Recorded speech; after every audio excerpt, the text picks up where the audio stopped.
Okay, early to bed, early to rise makes a woman healthy, wealthy, and wise.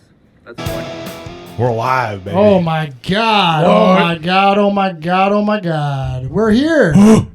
The boys are back. We're back in town. For again. our third, or what is this, the third or fourth? For the United This is the third. States of America. Yeah. I literally I forgot. Sir, yes, sir. Sir, yes, sir. I literally Reporting for duty. Tom, sir. I literally forgot we covered that Chuck Norris movie. Tom, I am not a maggot, sir. Yeah. Wait, you forgot we covered Missing in Action? I did forget. How could you do that? How I could you did forget, forget which that? is crazy because just the clip of Missing in Action has more views on YouTube than any of our other views combined. People actually. love clips, dude. Yeah. Can you believe that? I was like 5,000 views on that. It's fucking insane. That might be the move from now on, is just to Just post fucking clips. clip everything? Yeah. Posting that's- little clips See, of movies. guys, as the shorts. internet isn't about creating or doing anything interesting. It's about just stealing other people's work and then posting it and being like, it wasn't this cool. Now, if we need to kind of bypass a lot of that copyright, one of us can take the hit and be on the corner of the screen going like this. Yeah, that's true. We should just switch off. We could do that. You know That's what not I mean? a bad idea. Or even worse, whenever you see, it drives me fucking great. Now I'm fired up. Uh-oh. I'm fired up. This Diet Coke has me fired up. Uh-oh. Tom drank a DC and now he's fucking shooting to the Oh moon. man, I'm about to start throwing elbows. I think about like those it's almost always Gen X, by the way, but those people who will like do a reaction video on Instagram or TikTok, but they don't actually react. It's literally just them watching it. So it's like this video of somebody doing something really cool, like doing a cool backflip or some shit, and then it's literally just a person from a downward angle looking at the phone, and it'll have like 30,000 likes on it. Yeah, I'm dude. like, Look at the I muscles. can't of do this this guy. anymore. That's why I deleted TikTok. I actually. get a lot of like split screen shorts where it's like it'll literally be like a dude in a Darth Vader mask, and then above him will be a like written out like meme with like a when Hulk snapped his fingers in Endgame, he secretly erased all like, but then if you think about it, it's this, and then like the guy with the Darth Vader mask will be like, and then it'll be like you look at the thing, it's like there's fucking like 20 of these videos, and they have like 30,000 views. Yeah. 'Cause People love it, dude. People love Star Oh, Wars. Tony Stark actually came out of retirement to like whack his putt in front of the Fantastic Four. And it'll just be like a stormtrooper being like, Wait, somebody, like, can you see their face? no, they I have mean, a like, helmet yeah. on. It's just the helmet and, like, their head, like, Well, that's yeah, seriously, like, or they use the same video all over and over again. So there's like a dude who wears like designer glasses, got like a little mustache, who's like, and he just goes like, I fucking hate the internet. people love that, dude. I hate the internet so much. Yeah, me I too. would rather. Yeah, I don't know. I've already I can't- talked I can't about- keep doing this. Fuck you, internet. when I was You're a bitch, internet. Now we're Fuck just you and all taking you off use of it. Twitch for sure. Fuck Twitch too. Yeah, you know what? Fuck it. Let's just fucking burn it all down, Twitch. dude. done. This is the Fuck last. Nobody this is watches the that last shit episode, anyway. I dude. don't care. We're This is the fucking last outta here. live stream. we're Hey, ever gonna only do. you could save us. Yeah. Else we're done. Make us popular enough to get us banned on Twitch for saying fuck Twitch. We're gonna say fuck fuck Twitch on you. every episode until we get banned on Twitch. I have an active social life. I don't need to do this to get out of the house. Who's the CEO of Twitch, dude? That's what I want to know. I don't know. Howie Mandel. Fucking what the fuck? Anyway, folks, we're back with About That Action. Oh, shit. What up? What up? Let's get a roll call. Who do we got? It's me, the big dog, It's Josh. It's Cahill the man from in the middle, baby. It's the Tom. university. The man in the middle. I like that one. That's what, good. What happened to the rat boy? Or what were you, the rat man? Rat man. That's the Oh, fucking- yeah, you should put a No, little that's the rat weasel sound though. Oh, you're effect gonna in there, fucking dude. you could bite Yeah, punch rats or kind of say. eat like that too. Oh yeah. That's perfect. My name is Marshky Marsh. I'm otherwise known as GR42069. Magnus comes loudly. The Drop Master Christmas. Missing in Action. Do you not have the DJ Marsh drop? No, I still do, but I'm going to do You're both. just Okay. Christmas. We're Marsh going- wants to take 8 minutes for his intro. we're going back old school. I'm bringing back all the old nicknames I gave myself. And yeah, and also you might know me as DJ Marsh. On lockdown. Well, here's a DJ that's got the jams on. Shut the hell up, Tom. DJ Marsh. My name is. My name is. And that's for the YouTube heads that Fucking love A. that bit so much. We will keep That doing shit it. rules. We'll keep the bit up. Today guys, for Salute the Troops, we are covering the, what is it, 2017? 2014. 14? 2014. Oh Can you my believe God, it? dude. That's one of the things I wanted to talk about because We're old. Maybe we'll pull this up as we Yeah. talk through the movie, but like between 2010 and 2020, I can't think of a better made war movie. I guess I'd have to see a list. I mean, of I them. texted you guys. I looked up when 1917 Yeah. came out. That was like 4 or 5 years after this. All Quiet on the Western Front came out in, I think, more recently, maybe like 2022. At least not any like notable. Wait, war movies. 1917 came out after 2020? Yeah, for sure. Yeah. But no, 1917 might have been like 2019. Oh, It came well, out then- after Fury, though. Came Yeah. out after Fury. Which? But you said 2010 to 2020. Well, I'm Okay. just talking about the decade of movies, I guess. But I But that's what I mean. Oh, It's yeah, I guess you're right, It is Tom. within that decade. You are right. You got me there. I got you. That's getting you back for Damn. the BTK thing. We did it, Joe. You guys want to start this off with the national anthem? Yes, Oh, please. of course. All Let right, me hands stand on real your quick. Framing hearts. it. Yeah, let me stand Tom's up gonna again. stand at attention. Yeah, you just stand up, Tom. There we go. All right, ready? Oh, say, can you see by the dawn's early light what so proudly we hailed by the twilight? We're the United States of America. Whose broad She's putting her own little twist on it, which I like. It's Kind of like an indie song. the perilous fight, Oh, or the Drops off there for a second. ramparts we watched were so gallantly Look at the muscles of this guy. and the rockets' red glare. Imagine like you're about to like ship out, and this is what you hear. yeah. Fucking let me hear them. Let me hear them, Fire it Sarge. up right now. That's it. Load up the 50 cal. You know, I was a little scared before, but I'm fucking ready. She's taking unnecessary risks in this song. I will Yes. say that. Are they booing her?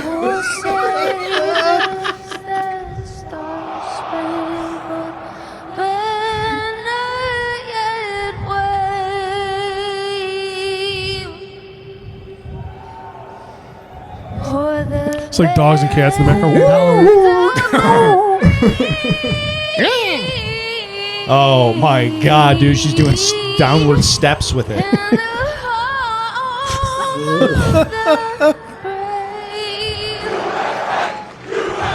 Goddamn right. Man, that might have been the best one yet. That could have been the best one we've done. I think it is. Was that Lord? I don't know who that is. Some country western singer. I mean, we'll post it. I mean, I don't know who the fuck cares. For the two people in this, the two viewers right now, one of which is probably my wife. You know, I don't know. I'll text you about it. Hey, later that on. means we have one Hi, viewer. honey, that, I love you so that much. means we have one Who's viewer that's not not related your to us. wife. That's true. I wonder who it is. It's probably, it might be Kayla, actually. I don't But I even could know be who wrong. this I is, could be dude. wrong. Somebody just commented. The national anthem gets me every time. You know what? It gets us every time too, and that's why we play when it it's for you. when it's sang by somebody who takes unnecessary risks with it, you gotta love the kind of like entrepreneurial spirit that they are Like, inhabited I by. really hope they did that and then came off field like, wow, that went well. That went great. Yeah. Because anything else is just a fucking nightmare. I would never wish that upon anybody. So I Yeah. hope that they're delusional enough to be like, guys, did you hear that? I hope someone got it. Did someone get that on tape? yeah. I'm gonna put that on my, There's put nothing that worse as my than demo. bombing on in anything you're doing. You know what I mean? But like when you're on a televised event, that Oh, brother. typically is like something that nationally people are watching. You know what I mean? That's how like these mostly get posted, like the Fergie one. But fuck, man, that's got to feel like I feel bad You're now just because kicking it's the like balls. even if you did like a minor league game or like a t-ball game or some or whatever the fuck, it's like people have cell phones. So if you if you suck, it's like there is still a Going very everywhere. high likelihood you will Oh, end yeah, up on you're getting YouTube busted and then no you're matter what, Yeah, for sure. and then you're Well, going viral anyway. Because it's the national anthem, people treat it like it's like a super. It is not an easy song to sing.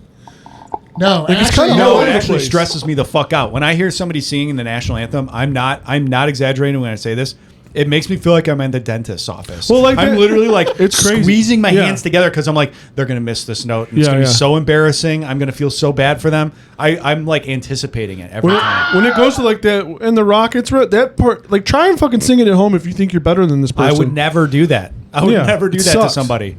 No, I know I would No, totally. but also I would biff fuck them that. for trying. Fuck Yeah, they you, should it never try. sucks. Guys, if you're listening at Don't home, understand all again. 2 viewers, you've got to stop trying. The most important Yeah, thing you can that's do, actually Look it up. especially Look it up. today in 2026, if you try, there's a very high likelihood somebody will record it, and then you're going to be embarrassed for the rest of your life.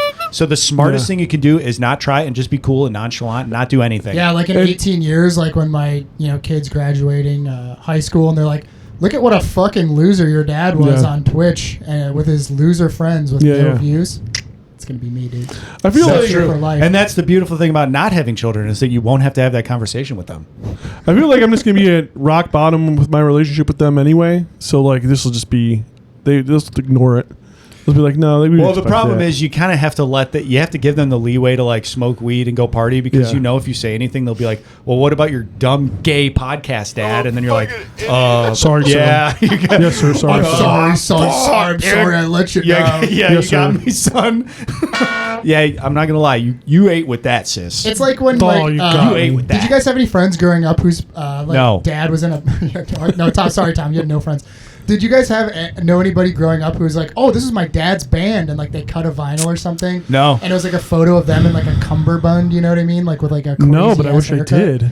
Yeah, I've had a couple friends whose parents were in rocks. bands. Yeah, And it's weird because it's Are like they like proud of their parents? like local yeah, I mean, and they're like Yeah. local bands, you know what I mean? Like they never did anything, but it would be the equivalent of like, oh, my dad's band is on Spotify now, but like when I was in high school, it was like, here's a bunch of vinyls in the garage of my dad's band from Poland, in the 80s. Yeah, but that's Pretty kind of cool. I didn't have any of that. I think that like boomers, they just like didn't have hobbies or anything. So for the most part, so No it's one I just knew not was really cool, something that ever. I didn't I know will anyone say cool. my buddy's dad. I won't say his name. You know who you are, pal. My friend's dad was a be huge watching Kiss right fan, now. and he was actually a huge music fan in general. And I remember going to his house for the first time. His dad had like, like a corner of the basement, completely fucking like wall to wall of all just CDs. Like, I mean, hundreds and hundreds of CDs, maybe 1,000 CDs. I don't know. But then he had like Kiss action figures hanging from the ceiling. He had all this Kiss memorabilia. That's cool. He had a Kiss condom. Used. Not used, dude. He kept that Used and baby unused. locked up, sealed tight. Don't you ever touch my Kiss condom, god damn it. Yeah.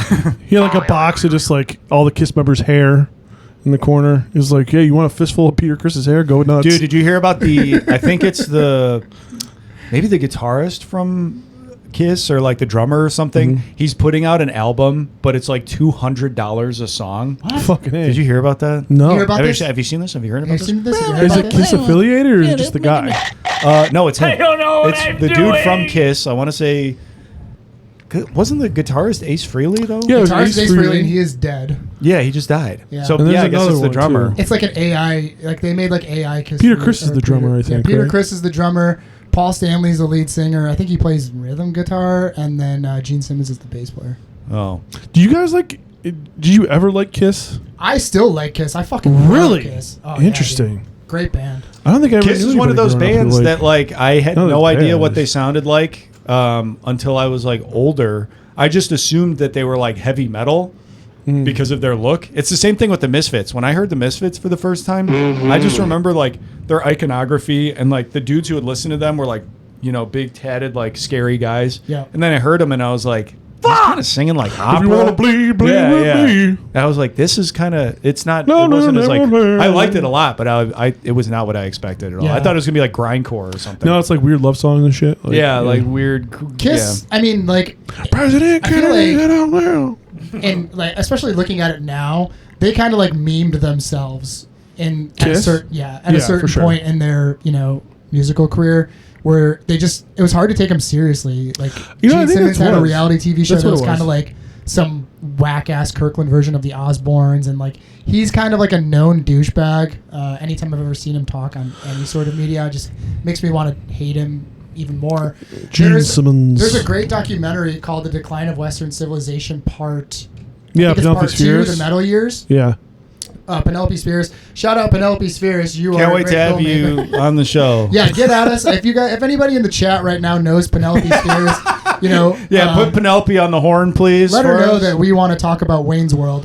So but, where did you come up with the Mirthmobile? she made the documentary Decline of Western Civilization Part 2, which is like the heavy metal years, and she interviews a bunch of like rock musicians of the 80s. Like the hairband metal guys. The hairband metal guys, like glam, yeah, and, glam metal guys, and Kiss. Paul Stanley, the lead singer, is interviewed in it, and he's in like what can only be described as a room that you would think that like would be like the musician Prince's fuck room. It's like all like satin everywhere. Yeah. And he's got like women next to him, and he's a huge fucking douchebag. And like I remember watching that documentary being like, if I could drop a brick on your head, I would. Like I fucking hate you so much. You I just think all of those guys too. yeah, they all suck. And like I remember never like sucked any because they ding-dong. also like came like Kiss no makeup, and they also like Yeah, in the they're all 80s. ugly.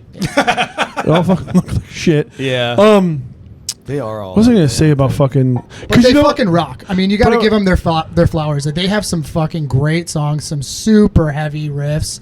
The band rips. I mean, those first like 3 records they put out are amazing. I think you're right though. Is in the like in a vacuum, I think those songs are good, like pop, like rock songs. Like they're good, like they're catchy, like good songs. But when you put all the added context of like Kiss condoms and Kiss caskets, Yeah. Yeah, when they just like Kiss divorce capitalized it papers. on like consumer culture, His it's pretty sponsored wild. divorce. Kiss adoption papers, Not for me, dude. which like, but yeah, no, I don't think their music's bad. I just think like, yeah, everything surrounding it's kind of. I'll send you some It's, you know, tracks, yeah. dude. I They like got some Detroit good- Rock Things City, just the movie. become bigger than Nye what and I they were just supposed to watched be. it recently. It It's did a not fucking. hold up for me. I liked it when I was a teenager. I don't know what I would do now. It's pretty problematic. Edward Furlong comes in his pants. He does, and he has Kiss underwear. Yeah. I guess yeah. like ultimately it would be this. It's like similar as to when people talk about like the UFC, and they're like, no, I like MMA. I just can't stand UFC fans and like the iconography and stuff. Yeah.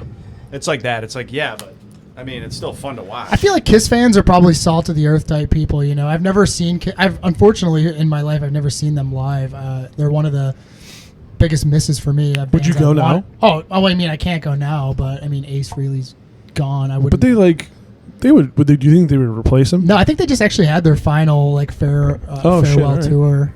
My friend. That's went funny to it. because I remember them. I remember Gene Simmons years ago giving an interview after he was supposedly like after they did like a farewell tour, and he's like, every time we want to like wrap it up, people are like, "Are you crazy? You're as popular as you've ever been. You can't wrap it up." But he's like, but then when we say like, "Oh, we're going for another tour," they're like, "Are you crazy? You're so old. You shouldn't be doing that." I and will that was like say- 20 years ago. I saw that. I just saw Alice Cooper live for the first time, and it was fucking awesome, dude. He's Alice like Cooper he's an rocks. older guy. He fucking kicked ass. It was Yeah. so older good. guy. He's got to be like fucking 80 years old. Damn, Mr. Bitcoins just fucking commented, dude. What the fuck? How is this even possible, dude?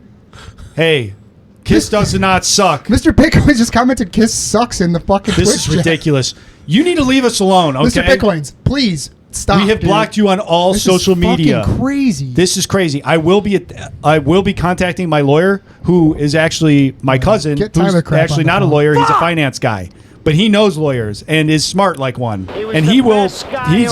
He's coming after you, Mr. Bitcoins. cannot believe you're this, done. dude. We're back tracing your IP. This is fucking insane. Kiss sucks for Unbelievable. Mr. Bitcoins. He logged on just to antagonize us like Yeah. that. That's so him. God damn it. Anyway, Fucking Mr. Bitcoins. Well, welcome to the podcast, everybody. We are About That Action if you're just joining now. Somebody just said to invest in Mr. Bitcoins. What the fuck is going this on? is crazy. We're not doing, No, guys. think about We are not involved with Mr. Bitcoins at all. Fucking and I do want, Jesus and I do want to Christ. say also, I'm so glad that you recorded this because I just pressed record on the pod track, so we did miss the entire intro, but that's okay because we just spent 25 minutes talking about Kiss, and now we can kind of move on to the actual subject For matter. anybody that's been following the Twitch stream since it started, what would About That Action be without one of us forgetting to do something important? You know, like and it's almost unanimously me. no, never. You know, the last Mr. week I forgot to start the record. That's true. Yeah, But you know, I mean, Still got we the all. audio.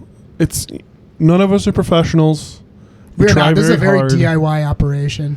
But you If know, you so couldn't like tell. you know, leave us alone on that front. But like I was thinking about Mr. Bitcoin, and I was kind of quiet for a second. I was thinking like, oh yeah, there was like a dead bird on my porch, full of just like random coins from like all over the place. I think it was my Mr. God. Bitcoin.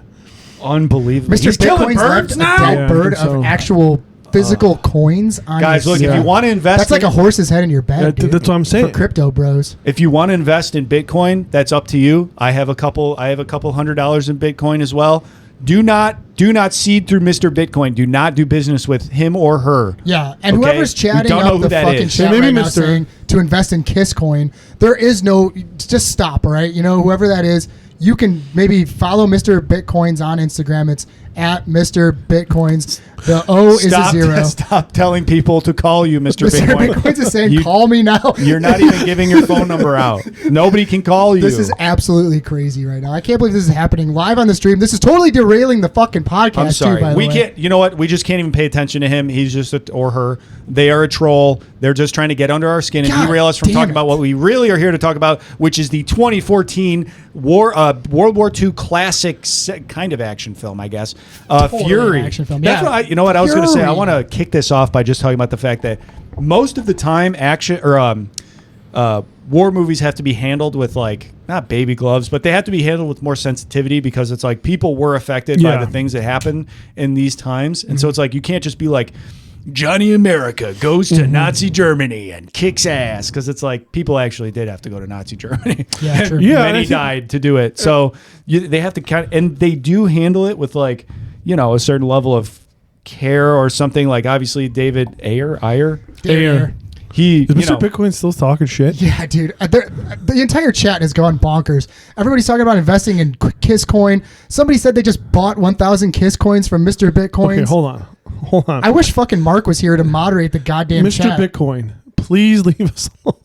Please. Leave my parents alone. We are a simple Leave podcast all full my- of three middle-aged men. I can't handle another. I'm gonna take the L here because you know it was my idea to go onto Twitch live, right? Yeah. And you know what? I think we just opened it up to trolls, dude. And unfortunately, we got caught in a crypto bro troll. I don't know what's going on, but it's insane.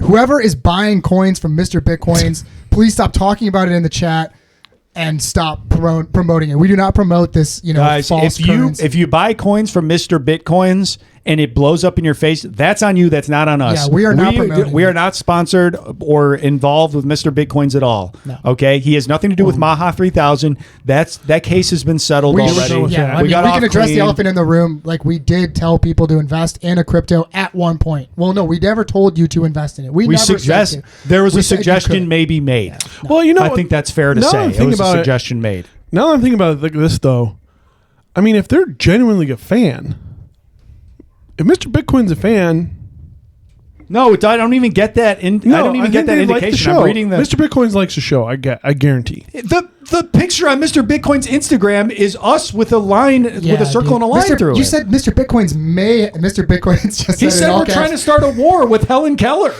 which is not what I said. Okay, I said ain't no way. I didn't say I wanted to start a war with Helen Keller. That's not what I would never say something like that. That's Well, inappropriate. First of all, if you read some stuff about her, worst people you could pick a fight with. But I think Ain't no way. maybe instead of ostracizing this person, we bring them into the fold. Mr. Bitcoin's just commented in all caps. I am not a fan. I repeat, I am not a fan. Well, that's then- what I'm saying. all right. That's what I'm Also, saying. yeah, Mr. fuck So you it's then, like, Mr. no, Bitcoins. I We don't fucking think. tried, No, man. I This don't is think that we need to crazy. be engaging with this kind of behavior, this tomfoolery. No, This is stupid. ridiculous. This is We're not crazy. engaging with this. I gotta hold on. I'm gonna text Mark right now and ask him if he can jump on and moderate here because you know what? He might have to mute Mr. Bitcoins. He's trying to promote, all kinds Why don't of you crazy fucking block crypto. It makes streams. us look bad. Yeah, it makes us look bad. It makes us look bad. Mr. Bitcoins makes us look bad. We're not affiliated. Anyway, I'd love to get back to this movie. Yeah, Fury 2014. What a fucking flick this For was. real, though. Holy cow! I can't believe it was 2014. That feels It is crazy. It Dude, feels like it was before its more time. recent. Yeah. So this movie, I will say this before we actually talk about the movie in depth. This movie does feel like, especially the last 25 minutes of the movie or whatever, feels just like a straightforward action movie. And obviously, there's like a lot of death and grim stuff that happens, but like it doesn't feel as like Saving Private Ryan. No, for sure. Yeah. It rides this really weird line of like, not even really weird, I guess, but it rides between the like Saving Private Ryan thing and then also like a straight up action movie. Yeah, But also like a grim war as hell tale too. and if you read like we were reading some of Maybe a the little stuff too that much. I would maybe agree with that. I think like I like the grim reality of it though. I appreciate it. why don't we start with because I think a lot of times like people will be like, This here's what actually I- would be a good, and I'm glad we don't have a good episode. We Sorry, we don't have a guest. I'm glad we don't have a guest. We don't have a single. definitely don't I'm have a sorry. good episode. I'm sorry. I'm reading Mr. Bitcoin's comments, and he's Guys, it's don't- poisoning you know my what? brain. It's ruining the stream. It's actually. ruining the. It's throwing me off my game right now. And if you're Just listening to this on don't Spotify, you're want- gonna be don't look at so them. upset too. You're gonna be like, "What the Well, fuck?" I see Actually, the pinging going on, and I'm like, ooh, new fans. I look over, it's like, Tom, you're fat or whatever. I'm like, dude, come on. yeah. I think you guys secretly like the Mr. Bitcoin's attention. No, No. that is not No, I true. think you do. I Like- see it in your Like This sometimes, is like a little schoolyard. No, like, no. crush you guys No, no, got. no. He's Do you pulling think your. I have a even if- schoolboy crush on Mr. dude, Bitcoin? even if Mr. Bitcoin's go throw mud at me. even if Mr. Bitcoin's is 6'5" and really handsome, like I kind of envision in my head, Yeah. and That's maybe how I has kinda like envision it, maybe too. wears like weird that you guys flannels both- and the sleeves are rolled up, and maybe sometimes Yeah. he like picks me up and carries me to bed. Sometimes, Yeah. kind of something I would assume he or she would do. That doesn't mean I have like a weird fantasy crush on Mr. Bitcoin. Throughout this whole thing, it's been like, well, we hate this. Please don't, Mr. Bitcoin. Please don't keep commenting. Please don't keep like blowing up the chat. And I feel like you're almost like daring Mr. Bitcoin to keep talking. So I don't know, guys. I think you have to like look inside yourself. Like, what are you doing? They may be like, No. you know, I don't want to victim it's not blame. like that. It's not like But- that. It's like a little schoolyard. No. Heyo. It's not like that. little behind the actor's studio there for you. Anyway, this movie is fun, and lots of people die, and people get exploded, which is crazy. I think that whenever we think about something like Vietnam, that war felt so gritty and disgusting, and people were like, like we talked about with the last episode, which if you haven't listened, you definitely should. Missing in Action, live now on all. And if you don't want to listen to that, major we have a platforms. 20-second clip you can watch on our YouTube shorts. We got Those are plenty of people clips fucking we love. stole from the movie, and you can watch that and hopefully drive our engagement up. Yeah, please. Don't worry, we're not in it at all. None of the clips we are actually in. It's just a clip of the movie. So if you hate us, Yeah. you'll love those clips because we're nowhere to be seen. Yeah, you do not have to watch us. Maybe turn off the stream because I'm a little shy. But- Just like Chuck Norris when he took off his pants. Oh yeah. I'm a little But shy. I'll say it's like Yang. I'll say Yang, get to the assault rifle and shoot the boat. Remember Yang, the guy like that? I remember. How could you Yeah, I remember forget Yang, dude, and the French weapons You dealer? cut me off just to talk about Yang, the French, or the fucking French. No, the it had French nothing guy to do with anything. French guy's lacking. It's one You of my literally favorite cut me parts off of the just to movie. quote a part of the movie we weren't even fucking referencing. Hey, it You're like, hey, happens, remember dude. when Yang was there? Yeah, I do, Josh. Thank you so much for cutting me off for that. I had a real point, a real serious point. Yang, please give Mr. Norris a crap. But whenever we talk about Vietnam, it's like people know that war was like fucking insane. Obviously, it was the first war that was televised for the most part. People were seeing, people are getting cut up and fucking thrown in bungee or pump bungee. What are they called? I don't know, dude. Like the bamboo spike pits. I don't know. I don't know I what get it's what you're called. I saying. can't Like tell you. they're getting thrown in like fucking crazy ass like torture devices. and stuff. They're getting, yeah. So it's Yeah. like we kind of give a little bit of leeway to those soldiers. Maybe, I don't know, massacring villages or whatever. Not leeway, but we know that happened. But World War II felt so noble because of, like it was a world war that we don't think about the fact that the dudes who went over there were also insane. yeah. Yeah, because Or at least at bare minimum went insane while being over there. Like, David Ayer, like in one of the quotes that like we were kind of looking at before we started recording, is that he based this movie off of conversations that he had. So he's a veteran. He was in the Navy, which like he credits with kind of turning his life around after he like got kicked out of the house and everything. Inspired him to write U-571. He had a bunch of family members that also served, and like he said that all their stories were not. Because again, I'm agreeing with what you're saying is that like I feel like most of the time when you hear about World War II stuff, maybe it's not so much now, but growing up, it was definitely a thing of like greatest generation. Yeah. Like You don't hear about the generational trauma. right, and it was like you just all these guys kind of suffered in silence. They came back, and then just like the quiet. It's like you heard that. You also saw that a lot with like conflicts between like World War II veterans and like and Vietnam veterans, where it's like why are Vietnam veterans like very visibly and like vocally like upset about the traumatic experiences. It's like we did the same stuff. So David Ayer really wanted to make a movie that reflected the stories that he would hear that were not like these heroic, like we just went in there and did our job and it was we came out on top. And we knew what we had to do. It was very much like, no, it fucking was fucked up. Like we had to go do our job, but like it was crazy. Yeah. Yeah. And reflecting that, and I think it works in this movie. I think it does. It comes through.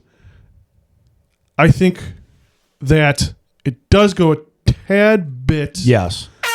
to the extreme in tone. Yeah. I think it goes a little like crazy, but ultimately, what I'm trying to say is World War II, because it was a more noble cause, very clearly, and like the music and the culture stateside was very like innocent and like I love my baby. Yeah, ladies and poodle skirts. Whatever the fuck. Grease's, hey Tony. Yeah. The worst thing that somebody could do is like put grease in their hair. It's like that man needs to be exterminated. And there's like people were like a boogie woogie boogie boogie company 3. Yes. You know what I mean? All that stuff. So it's like we think that it's like, oh, well, all those soldiers went over there and they just kicked some kraut butt and then they came back. But it's like realistically, they were probably doing fucking horrific shit. Yeah, the exact same thing happened to them where they just like they came back and maybe they didn't were vocal about it. But I mean, you see all the time like people. Sometimes though, you see those veterans, those hear like about it. interviews with like veterans from World War II, and some of them are so like chill about. Are you thinking about? You might be thinking about the same one I'm thinking about because I've. Was it like his name was like Bud or something? Is might the one be. I'm thinking, and he's like Is the flamethrower guy? maybe. I mean, there's dude. probably a few of them where they're literally like, well, they sent me over there to kill some Japs, and that's just what I did. And they were like, does it ever bother you? He's like, nope, doesn't bother me at all. Well, and they're like, weren't you afraid? He's like, I ain't afraid of dying now. I wasn't afraid of dying then. I'm like, whoa, this interview is insane. When they call on you to do your duty, you just go and do it. And they're like, how did you like using the flamethrower? Well, the thing about the flamethrower is you light people up pretty good. Son. And it's just like that's fucked. That guy's fucked. That's way more like yes. Yeah, there are some. It's like some of them are so like they'll talk about like losing their friend and like all this. It gets very emotional. And some of those guys, it's like, dude, honestly, that's kind of where he needed to be. I think I came don't know back where and I else worked to for the say. phone company for 50 years. Yeah. Well, that was another thing Marsh talked about with after Vietnam. A lot of those soldiers came back to like economic turmoil, whereas in World War II, those dudes came back and got jobs like GI Bill that. and stuff like Oh that. my You go back God. to school. Yeah, they didn't Yeah. have time to be fucking. upset No. about Did your it. guys' grandparents serve in World War II? My grandpa was served in Korea. It's not World War II. My grandfather served in World War II, Yeah. and my great uncle. Damn. Oh, nice. Great uncle was shot in France. Jeez. He died there. No, he didn't die. You know what's crazy? I know so many people whose grandparents, I think you say I know so many people who died. I know so many people. but it's like, yeah, I don't know anybody who's like, yeah, my great uncle died in World War II.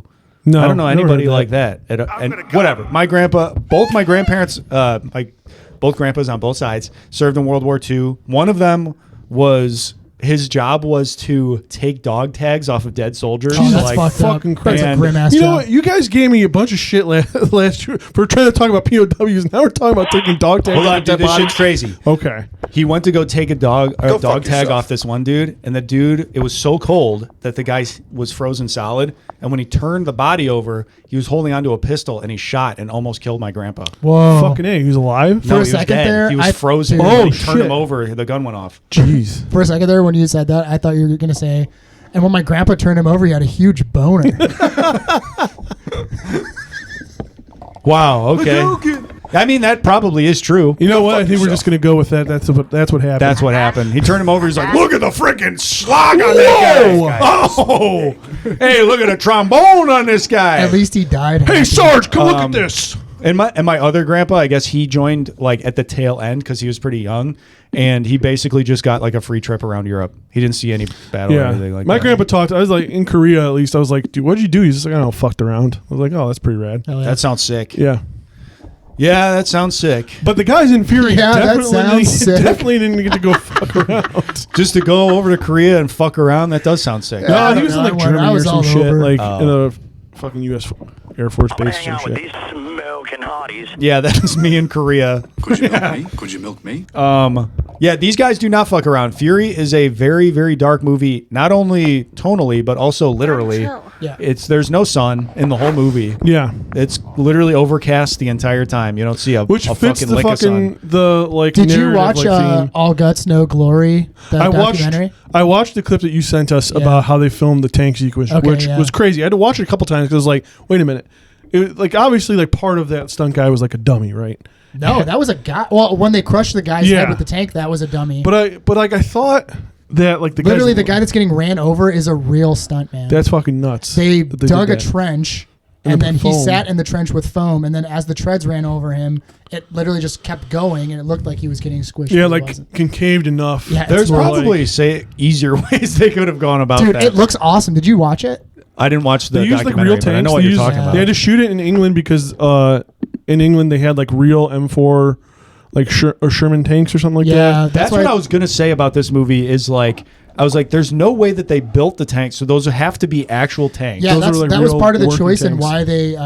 That was part of the reason why they chose to film it in England is because there was just like a ton of leftover World War II equipment there, so they could repurpose it and use it for the movie. Plus, is also it was interesting. when they I filmed can't it. believe that shit still runs. Yeah, like they interviewed the location scout for the movie who like chose where they filmed and everything, and part of the reason was David Ayer wanted to have a very like moody, brooding tone to it, Of right? course, So yeah, like definitely. at that time of the year where they filmed it, it's very dark and could potentially snow and just looks gray all the time. That's what they want. It's pretty awesome. Yeah. And it comes through like the tank set pieces and everything are some of the best parts of the movie. The action set pieces in general Yeah. are some of the best parts of the movie. We always talk about how much we love details, and I can't recommend this documentary that I found on YouTube enough. It's called All Guts No Glory. It's Loose kind of change. Oh wait, yeah. Well, that too. It's All Guts No Glory. It's like a behind the scenes of making Fury, and they interview David Ayer and a ton of people involved in making the movie. And they interview everybody, the people who made the costumes, the stunt people, the armory guy who handles all the weapons that they chose. Everything in this movie is period specific, and it's amazing. The details, just check out this. If you're listening to this podcast right now, or if you're watching live on Twitch, if you like the movie Fury, I can't recommend it enough. It's like a quick 20 minutes on making the movie. And when they get into the details of like how they chose everybody's outfit and how everybody in this movie has their own unique outfit, and then how every extra in this movie, unlike a lot of war movies you might have seen, they all have different clothes. They're all period specific. Yeah. Like they make sense for the time, but they're all different and they're all aged differently. Whereas like if you were in, Germany at the time for X amount of years, your clothes, you might have like a mismatched jacket and pants. Yeah. And like you could tell in the movie, did they use a real Tiger tank from World War II? I could not tell you that. It looks. I mean, I don't It see why looks they wouldn't. real. If Yeah, they I don't have see why it Sherman wouldn't tanks. be. It looks Yeah. really good. If that's something that they created, it looks like a fucking real tank. It does look real. It It's does got to look be real. real. I would assume it is. I I'd think they actually imagine. cover that in the documentary. They would probably too. have not a lot of those, but I imagine they have some of those around. It wouldn't make sense cost wise to like even build like a shell that looked like a tank and drive it Yeah. around. Like Yeah. that would still be really expensive. Well, I You're heard- better off just finding. They an get old into type. the set of how they built the set for all the actors to be in, like the tank Yeah. set. It looks really, really cool too. And when they went to go see like the guy who owned all the tanks, they were like, "Hey, can you show us?" When he's like, "Okay, Yang, bring us the tank." Shoot it This one is Shoot it bulletproof. with an AR. How much would you offer me for this tank? This movie sucks shit. Yeah, dude. I But can't- I truly like. I think if we're gonna get into like what we like thoughts about the movie beyond, like set the look of it, like the on location stuff was like fantastic. Like the different field, like the fields that they shot in, like all like the sequence where they go through, like the trench filled like battle, like the trench filled field. That was awesomely shot. It was great Yeah, great it's shots. amazing. It looks great. But I think if we're gonna go into like what we thought of when I watched this movie, I was telling Tom that I think I did myself a disservice because I was expecting something that this movie was not. I was expecting more so like a straightforward action movie. I'm not saying it's not an action movie, but I think I was expecting something a little bit lighter. And when I was like hit with like a lot of like the grimmer stuff, like the grittier stuff, I was like, it read as edgelordy to me because Yes. I was like, oh, because they're gonna buttress this with like crazy, like heroic, like cartoony action, but it doesn't do that.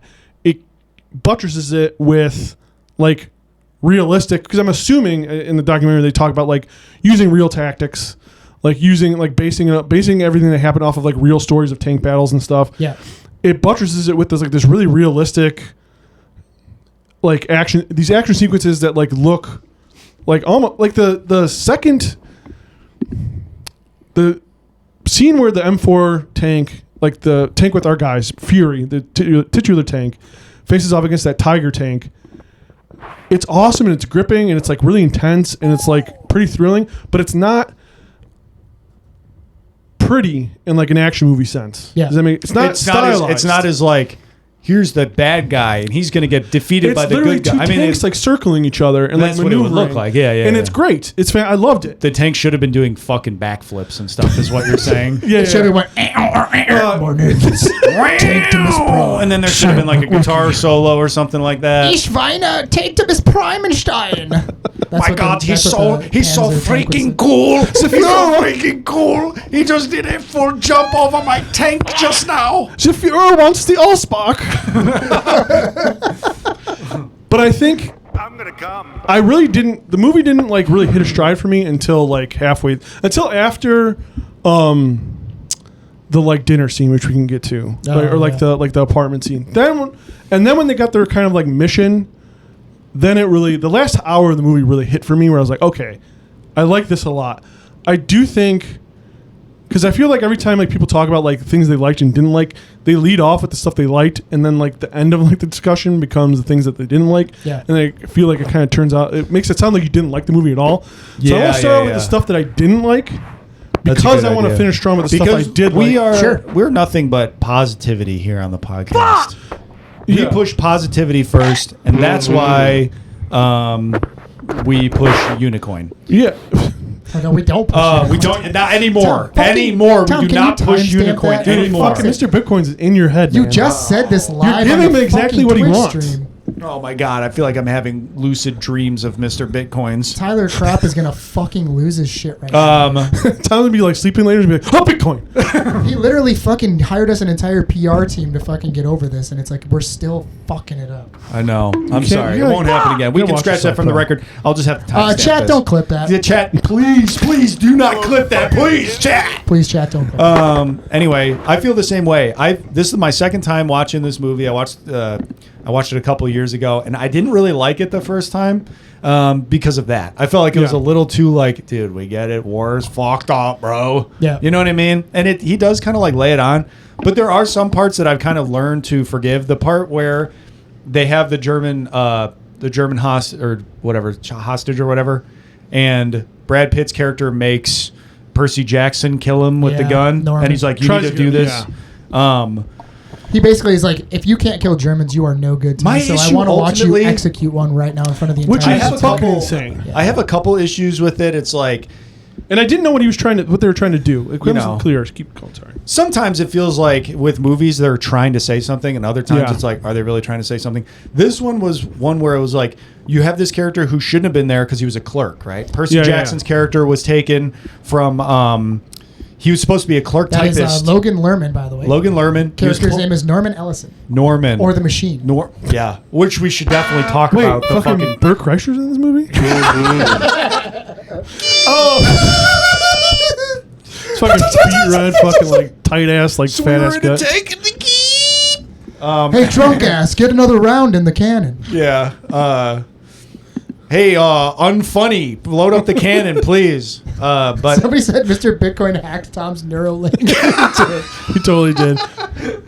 Tom I'm getting that brain. I'm getting, I I can't afford that brain implant, but if I could, I would get it immediately. Tom signed up for like a Universal Soldier program where he's like linked in with Mr. Bitcoins. Or- But Mr. instead of Bitcoin getting is like in my head. instead of getting super strength, I just buy shit coins. You're just promoting I just it like constantly. immediately buy shit coins Like in my brain. An AI ad. Yeah. Parch, I boy. downloaded Dude, Kalshi. What do you want me to buy? You laugh. In the next 15 years, everybody's going to have a fucking implant in their brain that just plays ads. True. Can't And wait. you literally have to work to get the ads out of your brain. It's like, you still have 3 hours of work left before your day is ad free. Dude, Would I you think like about- to pay for no ads? I'm thinking about going in like a medically Kind of induced by coma working. because I'm trying to get off my brain ads, man. Yeah, Here's how they're going to 2026, do. no brain ads. They're going to put an implant in your brain that's going to play ads non-fucking stop unless you spend 10 hours in the cobalt mines each day to make the ads stop. And I And can't that's wait just for in that. time for you to go to sleep to wake up the next day for the ads to come back on. And you go right back into the cobalt mines, right back in. Shit, now I totally forgot. Oh. So Logan Lerman is like, his whole character is like, he doesn't want to be there. He's a not, typist, he's like not you said, conditioned yeah. for it. Yeah, He's they a type- sent him to the front lines. He doesn't need need people. people. He doesn't even know how a tank operates. He didn't go to tank school at all. So it's like, that is another thing. Was that something that they did regularly? It was just pull people I don't randomly? know for sure. Because tanks are so complicated. Dude, I would You assume can't it just has like to pull happen. a guy and be like, you're on this Dude, thing But now. like the It framing of had the to have movie, happened more often than not. I mean, and it's literally a huge plot point of like Saving Private Ryan too. I think, but also like the framing of the movie kind of sets it up as like this is the waning days Yeah, of the that's war. fiction. This is fiction too. I know. It's It was the a waning joke, days. Marsh. Way to no Oh, sell sorry. me. Jesus Christ. It's the waning days of Way the to know war. what me. So like I think the idea is that like yeah they're trying. They just need people. Yeah. Yeah. Because They're like, so close to being they're not going done. to commit more because they can win with what they have. But like, if you have a fucking tank crew that has missing one person, like who's around? Yeah. So it's kind of like he doesn't want to kill people. He doesn't want to kill that hostage or whatever. No. Gets back on the tank. They get into a real battle, and he does have to kill people. And then afterwards, Brad Pitt's like, you know, whatever, how you holding up? And he freezes. Does he freeze? Yeah. No, No. he mows him down in the town. There's a couple times. No, when no, he no. freezes. When Brad Pitt, Machine Daddy, tries to get him, War Daddy.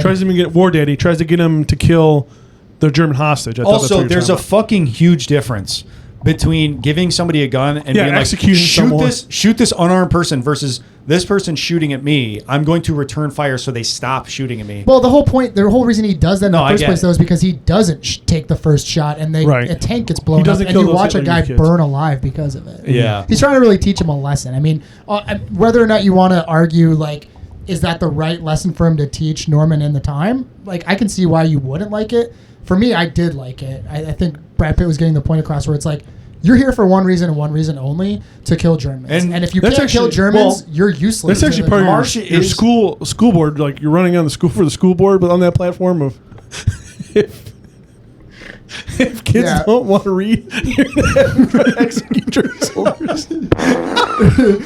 And please vote for me for the school board. 33rd ward. I am running for school. If you don't want board. to read C Spot Run, that's fine. Here's a 32. Well, if Here's a anybody in 32 Chicago is and a just sick 40-year-old of all German these man. politicians, whatever, you know what? Vote Marsh. Why not? Hey, people say kids can't learn. I got a fucking way to make them learn right now. Look, if I'm 7 years old and I got to choose between reading like Me and My Friends Go to the Park or shooting an adult German man with a gun who's unarmed, I'm probably going to just read the book. So not even a soldier, just a German man. Just Well, like a there are no German guy. soldiers Just- left, you're just dude. They're all shooting like at German- 110 years old, dude. German guy. Well, that's what I said. That's what you said.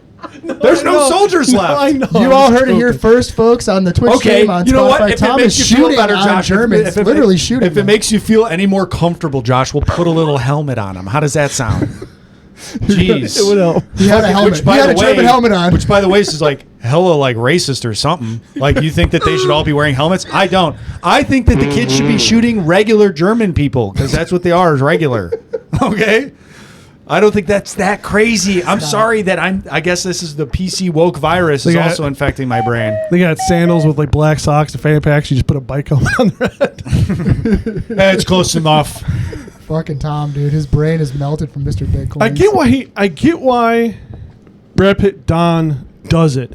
It feels like a lot really fast in the movie, where it's like right away. This movie's like fucking fucked up. It's not your mama's. I mean, fucking I feel World War like II even movie. like before that though. well, the fucking face in the tank. Yeah, when Norman has to for go sure. clean the blood out of the front seat, you just see a quarter of somebody's face, eyeball included, on the seat of the tank, which was like their Yeah. former, friend that was in the tank. Yeah, with they them. tell him like go get a fucking bucket and go clean out the tank. Yeah. And there's like chunks of their dead. It moves really fast into that lane, which like I think is jarring. I guess that's probably, again, that's how it probably would have been. I mean, think about D-Day. They literally show up in boats, and as soon as those doors come down, there's bullets sure. fucking Also, like, flying at them. even the opening sequence of this movie is a German soldier riding a horse through a battlefield that is like been No, this is bombed cool. out. This is awesome. You know what I mean? There's dead bodies everywhere. There's blown up tanks everywhere. And the first thing that happens is Brad Pitt's character, the war daddy, jumps out of the tank, like out of the hatch, tackles the German soldier off his horse and stabs him in the eye with like his knife. No, this is rad. It's insane. I mean, It's he cool. stabs this dude in the face like 3 times. Now, And I it's do- Beautifully shot. It looks so It's beautiful cool. too. It's Cinematically, one hell of a dude, way to. it title's looks cool. amazing, and like that's the kind of. red. I mean, like I think that the opening sequence of this movie sets the tone right away. You're Yeah, for watching sure. a person being stabbed in the face like that. You know what you're getting into. Yeah, and I will say we can. I don't know if I feel that same. I get what you're saying. I don't know if I feel that way. But again, I came in with an expectation that like for a different movie. So like I don't know. Yeah. I don't know we if I can speak all on that. acknowledge that Brad Pitt is swagged on $100 million in this movie. Looks like $1 he million. looks so fucking cool. He looks great. It's so Looks unfair. awesome. His whole outfit is cool. He's got the shoulder holster with the damn revolver in Yeah, it. they talk he about looks that in cool. the documentary that I mentioned earlier too, where if you look at the handle of his gun, it's got like a pretty woman on it. Yeah. That was a thing that the like, soldiers did in World War II, where they would take a photo that somebody would send them, and they would like cut a piece of plastic off of like a blown up Oh, piece of okay. like whatever, Yeah. and they'd carve it into the handle and then like screw it together. It's pretty rad. It's like Is that? it's called like a sweetheart handle. Did they say who that was in the movie? I may have missed it. No, Isn't I there think a it's just a part- cool little detail Yeah. of like. Now, It was I'm pretty not rad. going to lie, guys. I was in and out a little bit, as if you can imagine. Were you making chicken again? No, I Tom? literally was just in and out. I was just up and down. I was don't know. I falling was like asleep. Tom falling was, asleep. Tom was or watching whatever. Let's Make a Deal. I was watching a completely separate movie on my phone. One of the best reveals of. Can I get into the reveal of today where Tom was like, "I haven't really seen a lot of movies in my life." We're like, we do a No, movie that's not what I podcast. said, dude. I said don't watch a I lot of watched movies. more movies because of this podcast than I did the entire year before that combined. I just got out of the habit of watching them. But now you're back, baby. Now Better I'm than back in a ever. big way. So I'm brother. watching a lot of stuff. But ironically, a lot of these movies that we've watched, I've already seen. Just so Like this everybody one. knows, like the 5 viewers we have currently on Twitch, thank you for watching. Yeah, You're wow. We watching have 5. About One That of them Action potentially being podcast. your wife. So 4. And Mr. Bitcoins, maybe, I don't know. The chat's been silent for a while on Mr. Bitcoins. Yeah. And Mr. B is we But call thank you for him. watching. This is About That Action. We are covering Fury 2014, David Ayer's Fury. Yeah. Have you heard about this? Have you seen this? Have you? Have you seen this? Have you heard about this? A lot of people talking about Fury. It's like Kevin Eubanks. Hit you with a little bit of the funny drops if you've never listened to the show. Anyway, before. Brad Pitt looks fucking sick. He's the only white man on earth that can pull off that haircut. Let's be real. There's a lot of dudes who would like to pull off that That hairstyle. haircut was popular like 5-6 years ago. Yeah, but nobody really No, looked it good didn't. with No, it. Like, it really didn't work dude, for only most Brad people. Pitt can fucking have that. Yeah, Oh, yeah. only Brad Pitt can rock, and it sucks because it's one of those things where it's That's like I just see it and I'm like, well, maybe I can't do it. When I you're know one I of the can't most do it. handsome people on the world, or in the world, that's what you get. Well, on If- the world too. It's just Yeah, standing on the world. Yeah, on the world, in the Yeah. world. I think if any of us got that haircut, we would look like Gary Oldman from fucking. Oh, What's that? The Bruce Fifth Wil- Element? The Fifth Element. That's Yeah. how I would look if I had that haircut. Zerk? For sure. Yeah, I'd look like You would Zerk. look like Zorg. Zorg. Zorg Industries. Thor Stones. Uh, That would be me. yeah. But So other who than rounds that, out his the- shit is swag. So Brad Pitt stars as Don, the war daddy, The War Daddy. who's baby. like the head of the tank crew, which is rounded out by Shia LaBeouf yeah, Boyd playing Bible Swan. Bible, John Bernthal playing, Grady Coon-ass Travis. which That sucks. I don't know. And I don't then- like that name. I think even if you were going to have this like disgusting, weird Southern psycho man. hillbilly guy in your thing, it's like, Yeah. dude, coon ass. I'm not Yeah. standing for coon ass. I don't know what to tell you. That's playing I'm with not- fire on that one. Yeah, They could have given him a cooler nickname. They I could've. think they should have given Michael country. Pena a cooler Just call him nickname, fucking too. country. Call him like Billy Goat or Michael something. Pena plays Gordo. Yeah, Trini Gordo Garcia. And so, like, well, I'll go back to. So, Bible is your tank gunner. So, he shoots the actual tank gun. He's got, like, the eyepiece. He's, like, actually aiming and shooting the tank. Yep. Grady, John Bernthal, is The his loader. loader. So, like, they're working together saying, like, okay, Grady, load me up with, like, a Willie Pete, which is, like, a phosphorus round. And then Shia LaBeouf's going, all right, sending it. And you have... This is actually really cool seeing how this all operates. Oh, it's awesome. And then you have Brad Pitt on the top as a spotter, kind of saying like, "Okay, we're gonna." There's a fucking word they use well, he's for like it. the commander, so like I mean, Yeah. he's in charge of everything they do. I mean, he tells them everything to do. He says there's a certain term. He says instead of like turn, like go left. It's like it's not like obviously not reverse. Yeah. But it's something. He says something like turn left or right, like move like the tank, like barrel left or right, and then shoot. So he's telling Shia LaBeouf where to shoot. Then you have Michael Pena. Playing Gordo, right? Is that just his name? Which like Trini Gordo Garcia. I don't think they ever call him Trini in the movie. They just but call him Gordo. They just call him Gordo. Who's the tank driver. And then you have Logan Lerman, playing Norman Ellison. Norman Ellison, later Machine, who is the they call it the bow gunner, which is like the guy who's shooting in like the front of the tank. He has like a 50 cal machine gun shooting out of the front of the tank. So that's your tank crew of Fury, the titular Fury tank. It's like an M4 Sherman American tank. And they open up the movie saying that tank crews suffered like terrible losses in the war because the German tanks were just like so much better.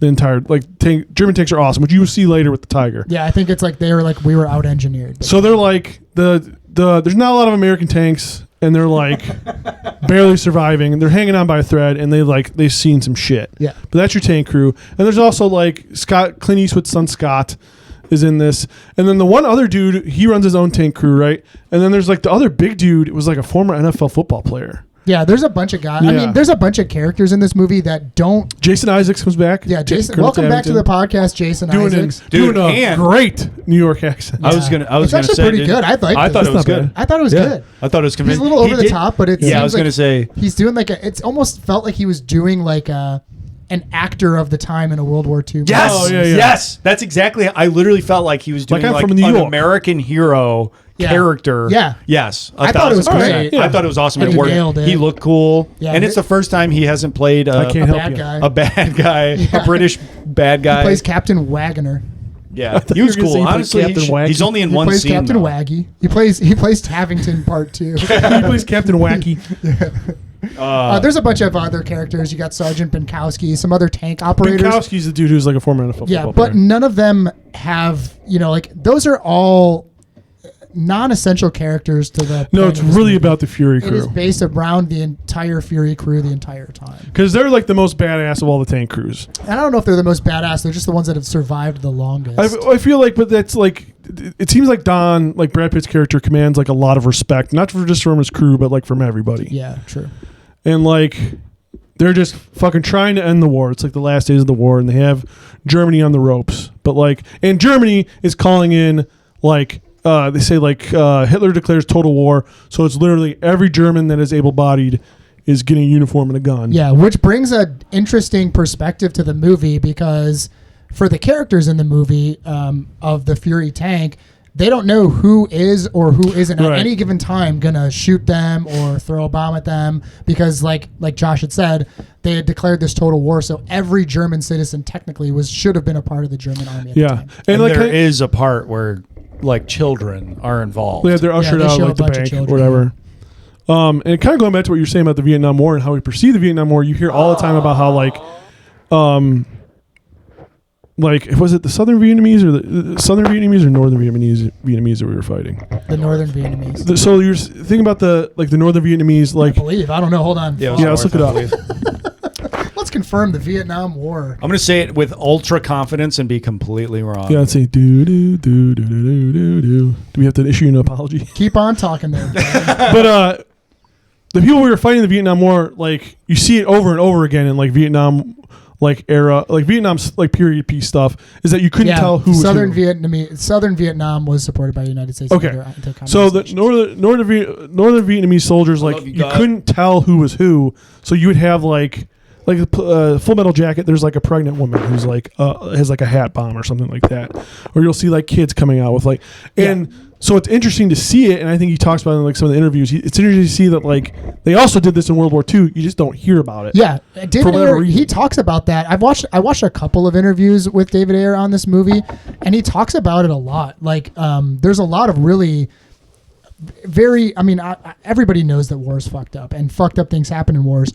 But specifically for World War II, you hardly ever really hear about it or see it. I mean, I can think of another World War II movie that this movie reminds me of. Saving Private Ryan, I think, also has some of that very visceral sort of disgusting, like what happens in these.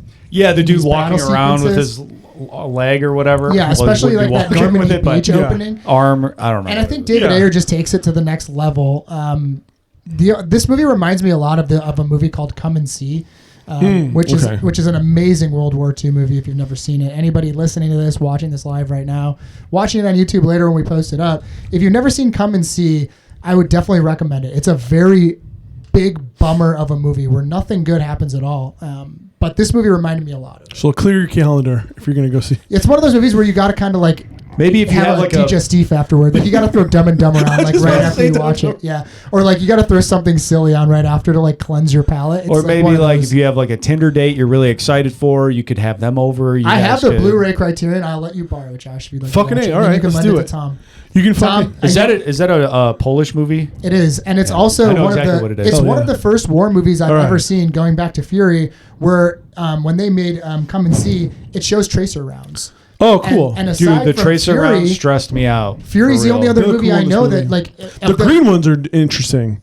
I've you- never seen the green ones. Did you like watch that. the documentary? No. They go over that. Not David, that part. David Ayer talks about how every country in World War II had its own color of tracer rounds, so Really? they weren't confused about who was firing at them. That makes So a lot there of was no sense. It's friend. very cool. Because Yeah. I feel like classically you only really see like the red ones. Yeah, you only see the red ones. So the United States of America used red tracers. Germany used green. Japan used purple in World War II. Cool. So I wonder if they were on the phone. It's like, hey, Yeah. you know, we're all fighting. one of Like, the seriously. letterboxed reviews of Fury I saw was people were like making fun of it. They're like the gun sequences looked like lightsaber, or they looked like Star Wars I had that battleship thought too. battles. I didn't hate it though. I liked it. But it's like I thought That's what it looks like. it though. added. Yeah, that's what it looks like. Wait, what do you want? It's real to what's actually taking I don't like it place, because you it know? looks like lasers. I think. It shouldn't look like lasers. Well, the thing is too. I think people have a hard time differentiating like real life if they've never seen it in real life versus like what they're known to see in movies. In World War II movies, you're typically not seeing that take place, right? Or in any Right, for sure. like, movies for the most They part. kind of omit that, Yeah. or it's like, or again, it's just all one color. yeah. Dude, the part where the big, the battle scene between the 3 tanks and the 1 Tiger tank. Yeah. And it really goes to show the difference in like in how good those tanks were built. Those German tanks Yeah. were and insane. designed. Those German tanks They were were like just they were out engineered. I mean, they literally went 3-1 and it almost took out It's all like when three people of them. think about like how did Germany kind of like lead this whole thing, being like Germany's compared to the United States is very small, like, and it's like yeah they had shit like that, like just like the best. Partly it's like they had the best engineers and like infrastructure they could fucking make. It's a fuck. If you haven't seen it, like look it up. It's a fuck compared to the M4s. The Tiger tank just like dwarfs these little, like it makes the American tanks look little, which is a crazy thing to say of like making a tank look small. Yeah. But it fucking does. Yeah. And it's like faster, it's stronger, it's fucking crazy. It is truly a very awesome, tense like action scene when they're going head to head. Yeah, when And they it's crazy. finally like realize, oh shit, that's a tank and not just like a stationary artillery unit or something. It was pretty. Yeah, it's fucking nuts. awesome. But when they were like when they shot one of the rounds and it ricocheted Yeah, off that was the cool. tank, Yeah, that shit was so stressful. They also show like it's they talk about that too because the tank rounds had tracers too. yeah. and they talk and they also show, and it adds to the tension, is they show them missing a lot. Yes. Yeah. Yeah. Which yeah, is yeah. awesome. Like it really like seeing like a one hit the tank and then kind of bounce off, or like one hit the ground and like bounces somewhere. Even like way later, Brad Pitt says like, "Hey, skip this one." Like so, like Yeah. what I took to being like try to like make it hit the ground to then like go into like the German formation like at the end of the movie. Yeah. So it was really awesome just to see like again adding to that tension. Yeah, and like also too, like in the sequence, not when they're fighting the Panzer tank, but when they're like kind of shooting rounds at the artillery that's in the trees, and there's kind of Yeah. like a line on the tree, a line of soldiers on the tree line. They shoot like smoke rounds to smoke them out, so yeah. they can't shoot at the tank, like so they can't aim their artillery properly. They do a lot of really fucking awesome stuff in this movie, and it's Really cool. It's all super detailed and or like one of the things I talk about in this podcast that I love so much is like those super important details. David Ayer put a lot of effort into writing this to make it true to what actually took place. And I think in writing and directing it, he did a good job. You know, I think this is just something I just thought of, and I want to hear your guys' opinion. I feel like, especially with action movies or like more overtly like action-oriented movies, you either have to be, you can't be in the middle when it comes to like detailed stuff Yeah. or like accuracy. You have to be one of the extremes. You either have to completely throw it out the fucking window and just say like, we're just gonna do whatever. It's gonna look insane. We're gonna none of it's gonna look period appropriate. It's just gonna be like pulpy, like campy, like fun. Yeah. Or you had to be David Ayer, just like down to the fucking very minute little detail. Like I'm sure that scotch that they drink at the end is like period appropriate. It's like what they would have actually drank had it. But you can't be in the middle where it's like you look like generic soldiers, like World War II soldiers, and everything kind of looks, because then everything just kind of looks bland and like has no personality. It doesn't have a ton of personality when it comes to like, I think it doesn't make it as rich of a movie when Yeah. it's just like, it just looks like a generic World War II movie. Yeah. That is a problem, I think, a lot, especially with World War II movies, is the idea that a lot of people do behave very similarly. And a lot of people, Yes. it's like hard to differentiate between these characters. And you can say maybe John Bernthal went a little overboard with it. Maybe he really took that's the one of the reins. issues with the movie. I don't want to. You took think the he was line and- overacting, or He's chewing up the scenery, He's man. chewing it up. He's going chewing big. it up. Yeah. He is. As only John Bernthal is off to do. Which I'm not. but you think it's a negative? I think thing? it's you think it's cool. a negative impact on the movie overall? I I don't think thi- so, but I it's like, you have Shia LaBeouf's character and his character should be pretty similar. They're both from the South. One's from Arkansas, one's from Missouri. And it's like, realistically, they kind of sound the same. So it's like, it would be easy to make them seem like kind of the same guys. Right. Yeah. But they're very, very different. And I Yeah. think, maybe John Bernthal really leaned into being the crazy fucking unhinged Beetlejuice hillbilly in order to make it Hey, man. make it like almost antithetical to Shia LaBeouf's character, because Shia LaBeouf is very Very reserved and honorable, quiet. reserved. He's all about the Bible, and Yeah. he prays He's with a that man one of German God. soldier as he Which dies. that was a very moving. I was. I very thought moved that by was scene. I thought fantastic. That was great. I thought that was great, and it's like it really goes to show that it's like you can be in this scenario, you can fight in war, you can even kill people, but it doesn't mean you have to like completely lose your humanity altogether and give up your ideals of what it means. And to it also be. kind of depends on the person though too, because I feel like you have Bible who's really clinging to something very hard in order to stay, like to maintain some like grasp of his humanity, whereas like Bernthal Grady just like fucking just lets it all go. Yeah, he He's leans in. He leans Yeah. into it. He, like, wants to speaking be a of his villain. performance, I don't know. I think, like I said, I think the first part of the movie, the first half of the movie, and I think some of his like behavior, like acting in that apartment scene, it was too much for me.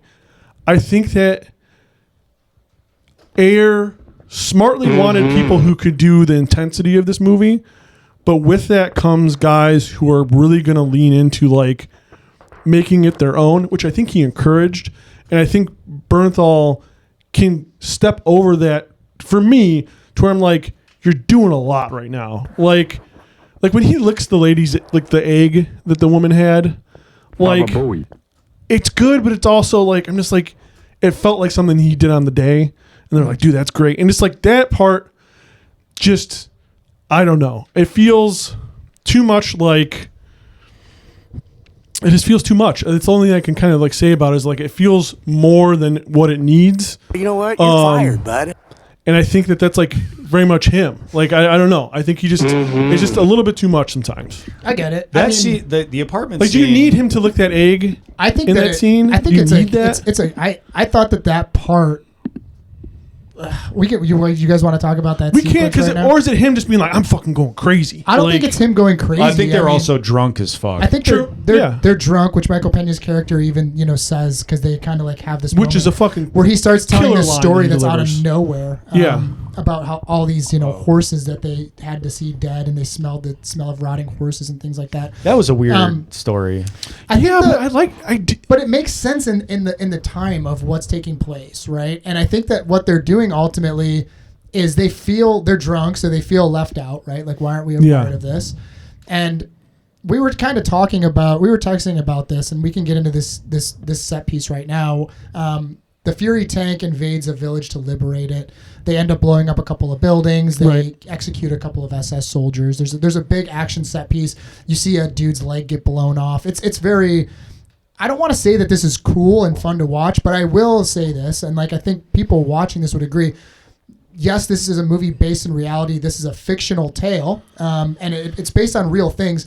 But from an action movie watcher's perspective, it is fun to watch, right? Like Steven Spielberg talked about making Saving Private Ryan, and that's a very important movie about World War II, and it's very sad, and it's got a lot of heart to it.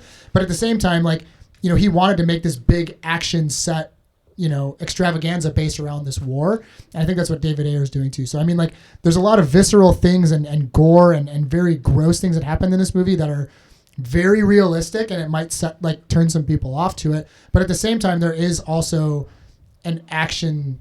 There's something to appreciate action-wise about this. And it sounds so weird for me to say that, like, wow, the action in this is so great, because it really happened Right. in real life. it's a hard thing to say, but I think most people would agree. Like we talked about on the last episode, I'm like, dude, I'm playing Call of Duty World War II, and I'm fucking loving it. Like I'm running around as a German soldier in some of the maps, like shooting people. That all happened in real life. So I mean, it sounds weird for me to say it, but I think everybody will agree with me that like you can enjoy these things even though it's based on reality. As it's action. still like an interesting spectacle to see on a screen, right? And it's even if it's not cool, quote unquote, it's thrilling. Like it's enthralling. It brings you in, like it's entertaining. Like entertainment doesn't have to be completely like smile on your face happy. Entertaining can also be like you're brought into the moment and you're like with the intensity and all that stuff. I agree with that. I think that like, but going back to finish your thought there. No, I think I just agree with like the idea of like it is interesting like watching these movies and having like this. What are you guys looking at? I don't know. Tom keeps looking at the chat. Yeah, that's my brother-in-law. Oh hell yeah, dude! Yeah, thanks for watching, brother-in-law. Well, I guess I don't even have like a really good place to go. I think like agreeing with your point of just like the action is really thrilling and great, while also it being like a fucking heavy ass movie. I just feel like I'm tiptoeing around saying no. I understand. loved watching Mr. PC PC Marsh over here, dude. He's more. Yeah, it's okay. The censor police gonna kick down the door any minute now. The woke police are gonna. I want to be respectful at the same time as like. No, I get it. But it is something that happened, but but even if you're a veteran, even if you're 105 years old and you're a veteran of World War II, you'd still watch it and be like, damn, this is crazy. And it might even be so crazy that you might even be like, this is just a movie to me. Well, I don't know. I wasn't there. But. I mean, Saving Private Ryan's like that though too. You have to give people something to watch. And I think if anything, if you are feeling conflicted saying that, I would say that to me speaks again to how much they go into like the grittiness and rawness of war and like the impact of war on these people. Yeah. Because like it does create somewhat of an odd juxtaposition when you are giving people scenes of like these really intense, like great to look at action spectacles, but then you're also having like really like grounded or what should be grounded like introspective thing, like really tense emotional moments where it's like it can be I was confused watching this movie sometimes being like how do they want me to feel when I'm watching this? Yeah. And if I'm like talking to you guys today and like towards the end of the movie I think I got there, but I think that's when I say like it goes too much into like some of like the grittiness and the rawness and stuff and the grimness. I think that's what I'm talking about. Is that, like, it tries to do, sometimes it feels like it's trying to do both and you can't do both. Here's the question. Okay. Sorry, this is the ultimate question, and it kind of summarizes what Josh might be trying to say. Do you feel like the violence is more exploitative than it actually serves a purpose for telling the story? Is that what you're worried about? Ultimately, I think it did. I felt like it kind of did in the beginning. Yeah. Yes. That's how I felt. That's why the first time I watched this, I was like, this feels so try hard. This time I felt a little bit less that. I will say, though, after the apartment scene, which that's really the turning point of the movie. That was the turning point. After that, after they leave the apartment, literally as they're walking out, an artillery shell hits the apartment. Fucking A, yeah. Kills the girl that Norman was literally like, I'll come back for you. Yeah. It just felt so like, don't you want to, I can't wait. I got 2 weeks left for retirement. Yeah, then I can spend the rest of my days with my dear Marie. And then he gets shot in the next scene. That's a kick in the dick. It felt very like 2 weeks away from retirement for me where I was like, this is a little, it's like, I know that war is hell and I know that bad stuff happens all the time, but it's literally like, what does God have a fucking finger on the, like pointing to make sure that like misery follows these guys wherever they possibly go? I think that's the whole point of war, though, dude, is that misery will follow you everywhere. Not right away. It would make more sense if he was writing her letters and thought he was actually going to get back to her, and then he gets the predicament of, do I leave when the tank breaks down, or do I stay with my crew? Like, I have this woman that I'm very into. I'm in her country right now. It'll never happen again. As soon as I go stateside, I'm not coming back. So it's like he could have ran and started a whole new life, and then there could have been some conflict about like, shit, do I leave my brothers behind and go to this person that I've just formed a relationship with, or do I stay with my brothers? And that makes that decision mean so much more than just like, oh, she just died as soon as he walked out the fucking door. I think it's a visual metaphor for like in war, anything that he gets like what? 2 hours of happiness. Yeah. And then it's just instantly taken away from him. That's like what his life is going to be in that moment in like Germany until the war is done. But I just feel like that's like it felt too. And even Brad Pitt puts it in a good way where he's like, "There's going to be another town." He's like, "Guess what? We're Right. coming up to another town, Yeah. and it's going to be the same thing." Like there's going to be another girl. Like I think the biggest thing about that scene specifically, and we can get into it now, is like this is not a new thing for them. They go there, they liberate a town. Yeah. Grady and Gordo, or maybe not Bible because he's like a man of God. You see him after they capture the town. You see him off on his own reading the Bible. Yeah, he's off on his own doing his own thing. Grady and Gordo, they find like a local sex worker. I think they call it a sex. I don't know if it's a sex worker. Something tells me they're not calling it a sex They worker. definitely- she I don't know. definitely Call is. me Well, they're crazy. not I don't calling- think in not at the 1942 time. they're. She definitely is. They are not saying the word sex worker. They're Yeah, not being but that respectful. But Regardless, yes. like that's the first thing they do as soon as this town is liberated. Those two right? guys, And, yes. Brad Pitt sees the woman in the window and he thinks, okay, I got to go clear this room. There might be Nazis in there. And Yeah. it turns out to be a German woman and her cousin. But wait, sorry. That's the pretense of him going up there, though, is I'm going to go clear it out for Right, Nazis. He doesn't but- think. He but wants to no. go there for what they're going to end up doing. Okay. I think the pretense is he's going Trying to up get on there. the same- see he's, where we're- he's going up there to make sure there's nothing going on up there. There could be a Nazi soldier up there. I think. Okay. He needs to clear Okay. the room. He saw Yeah. somebody looking out the window, right? And I think they kind of address like everybody come out to the town square now because there's a bunch of people out there. He does. Yeah. Okay. Keep going. So, but what going back to my point is like this is nothing new for them, regardless of whether he was going up there to do what he was intending, what they show him doing, or whether he was going up there to clear Nazis. It's not the first time for him. He goes up there, he washes himself. You never find He out. locks the door when he gets in locks the there. door when he gets in there. He's with two women, and he finds out that there's no Nazis in there. And ultimately, what happens is I guess they're kind of like these women are held captive. They're not held captive. I'm trying to find. They the are. good They word. are. I and they mean, aren't. he literally So- came into their apartment with a gun. They're kind of Yeah, let's just Well, whatever, because but- but it develops though because the women are happy that they're not going to be. I don't even know if we should. well because I think like, I'm trying to tiptoe around what. Hey, I'm trying buddy, to I didn't say. write the movie. I know. I think the scene really it takes you different places because you don't know how to feel about Brad Pitt's character yet in the movie. Yeah. Because and again, which is why I feel like the beginning of the movie is a lot. They throw a lot at you, and it's kind of a little exhausting, as much as it is like good. Because you don't know how to That's way feel better. about him. Because he just tried to make this guy who is like a kid and also not trained to do any of this execute an unarmed man Yeah. who's showing pictures of his kids in front of everybody else. He's like, we're all going to gather around and watch you fucking murder this guy. Yeah. So like, And they're all stoked on it. The entire platoon. and you do have the sense of they're all yelling at him all the time. Like he can't reload the machine gun. They're like, do your fucking job. No one's encouraging him, which like I get why they're not. Like they do a good job portraying that like this is fucking. If there's any situation where you're not gonna get your hand held, it's fucking in a tank fighting in the World War Yeah. II. Like it's fucking crazy. But you don't get any sense that he is like a good guy yet, Right. and he might not even be a good guy overall. I don't think he is. Right. But you don't My get stance on there's that. not like a redeeming quality to him other than he is trying to protect people in his crew. Yeah.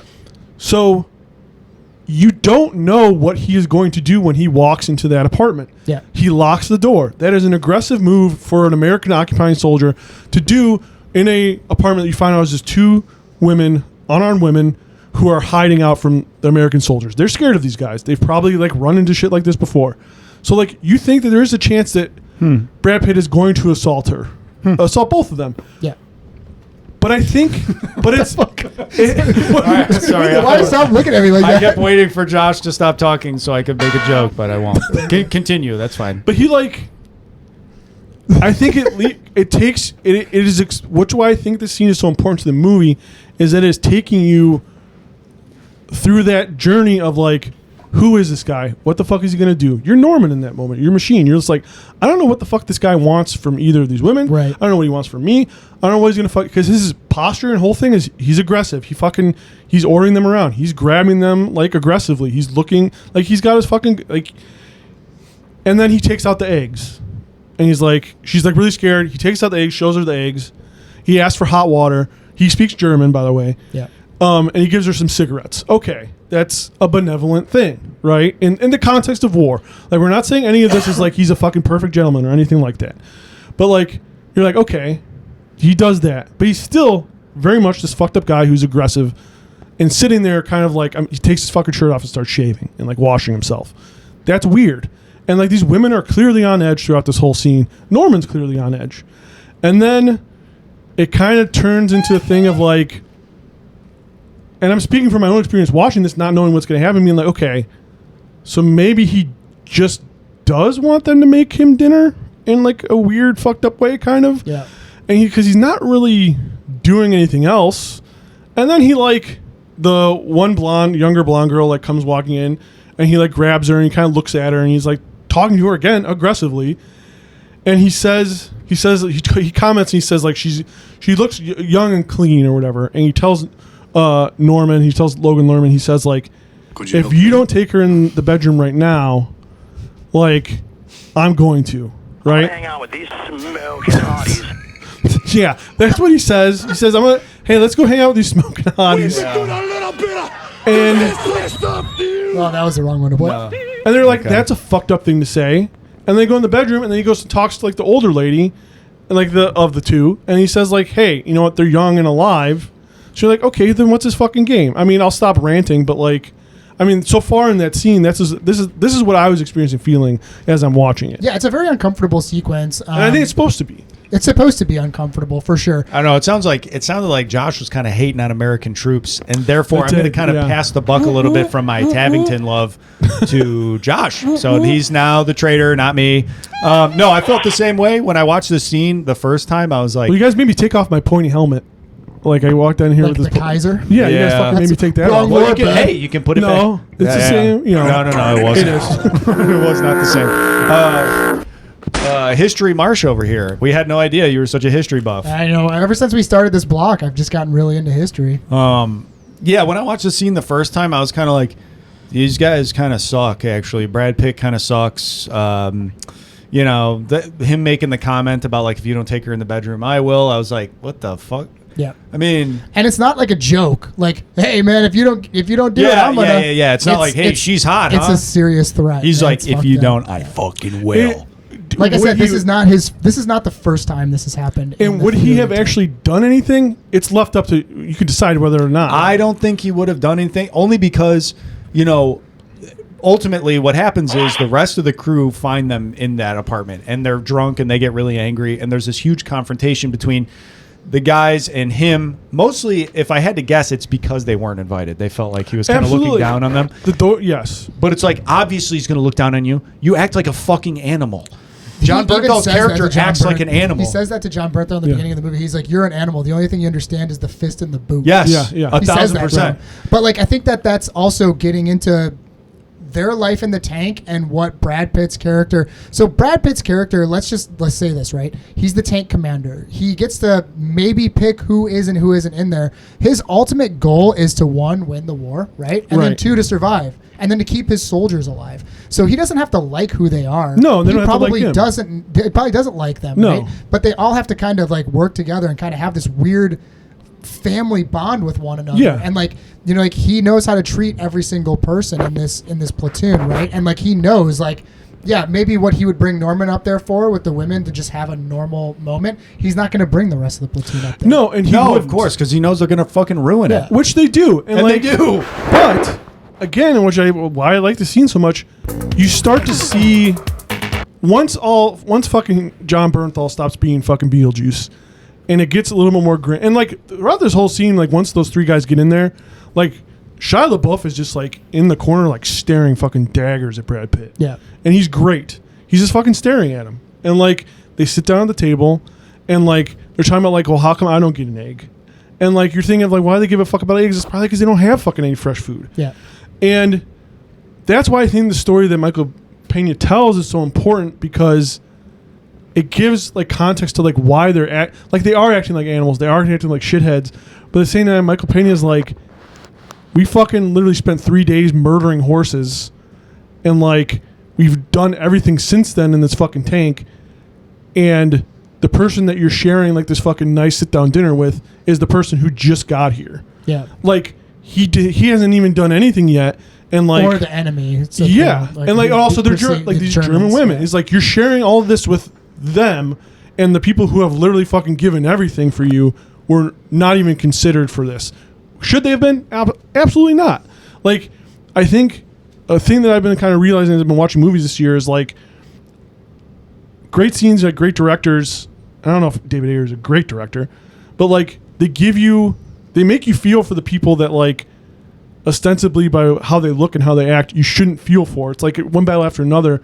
Like when Sean Penn, his character goes up to like ask Tiana Taylor out on a date after like everything ends like with in the beginning of the movie with them, and she's not there, and it's like you fucking feel bad for the guy. He's a piece of shit Nazi, but like he's let down. He's like he gets his heart broken, and I think it is effective in that way. And I think here now it is too. It's like if you're fucking Bible or John Bernthal or like fucking Gordo, and like you just had your fucking friend's head splattered on the inside of your tank, and then you see like this person get like a special treat, you're just like, fuck, man, that Also, sucks. like, what does that say what to they you? see is the enemy too. Like we're Yeah. literally killing. We're yeah. literally killing these people I'm in not their saying country. that like I don't think he's picking Norman for the special treat. I think the circumstances just dictate That's what I took place. I Like, read it as like they just so happened to have gone into that apartment Yeah, together, and then right. they were like, "Well, we're here. Why not?" Blah blah And blah. I think in I don't the think he was moment, like I Norman. think- Come with me. Yeah, I think if it was like, let's just say hypothetically, and we're getting into like situations that are not true to the movie, but like let's say it was him and Grady, for instance, that went up there to make sure there was no German soldiers up there. I don't think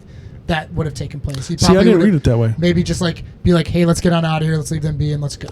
I didn't take it I in think that he way. saw Norman as his opportunity to have some normalcy because Norman's not fucked up in the way that he knows the rest of his troops are in that. I agree with that. I very much thought of this scene as everything Brad Pitt was doing was very intentional. I thought he's bringing Norman for a reason. I think like when he tries to get Norman to kill the German soldier and then he has like his own little kind of breakdown afterwards and like being so hard on this kid, I think it is him trying to like, he can't say I'm sorry, like I'm sorry for being a piece of shit to you. Like he can't do that.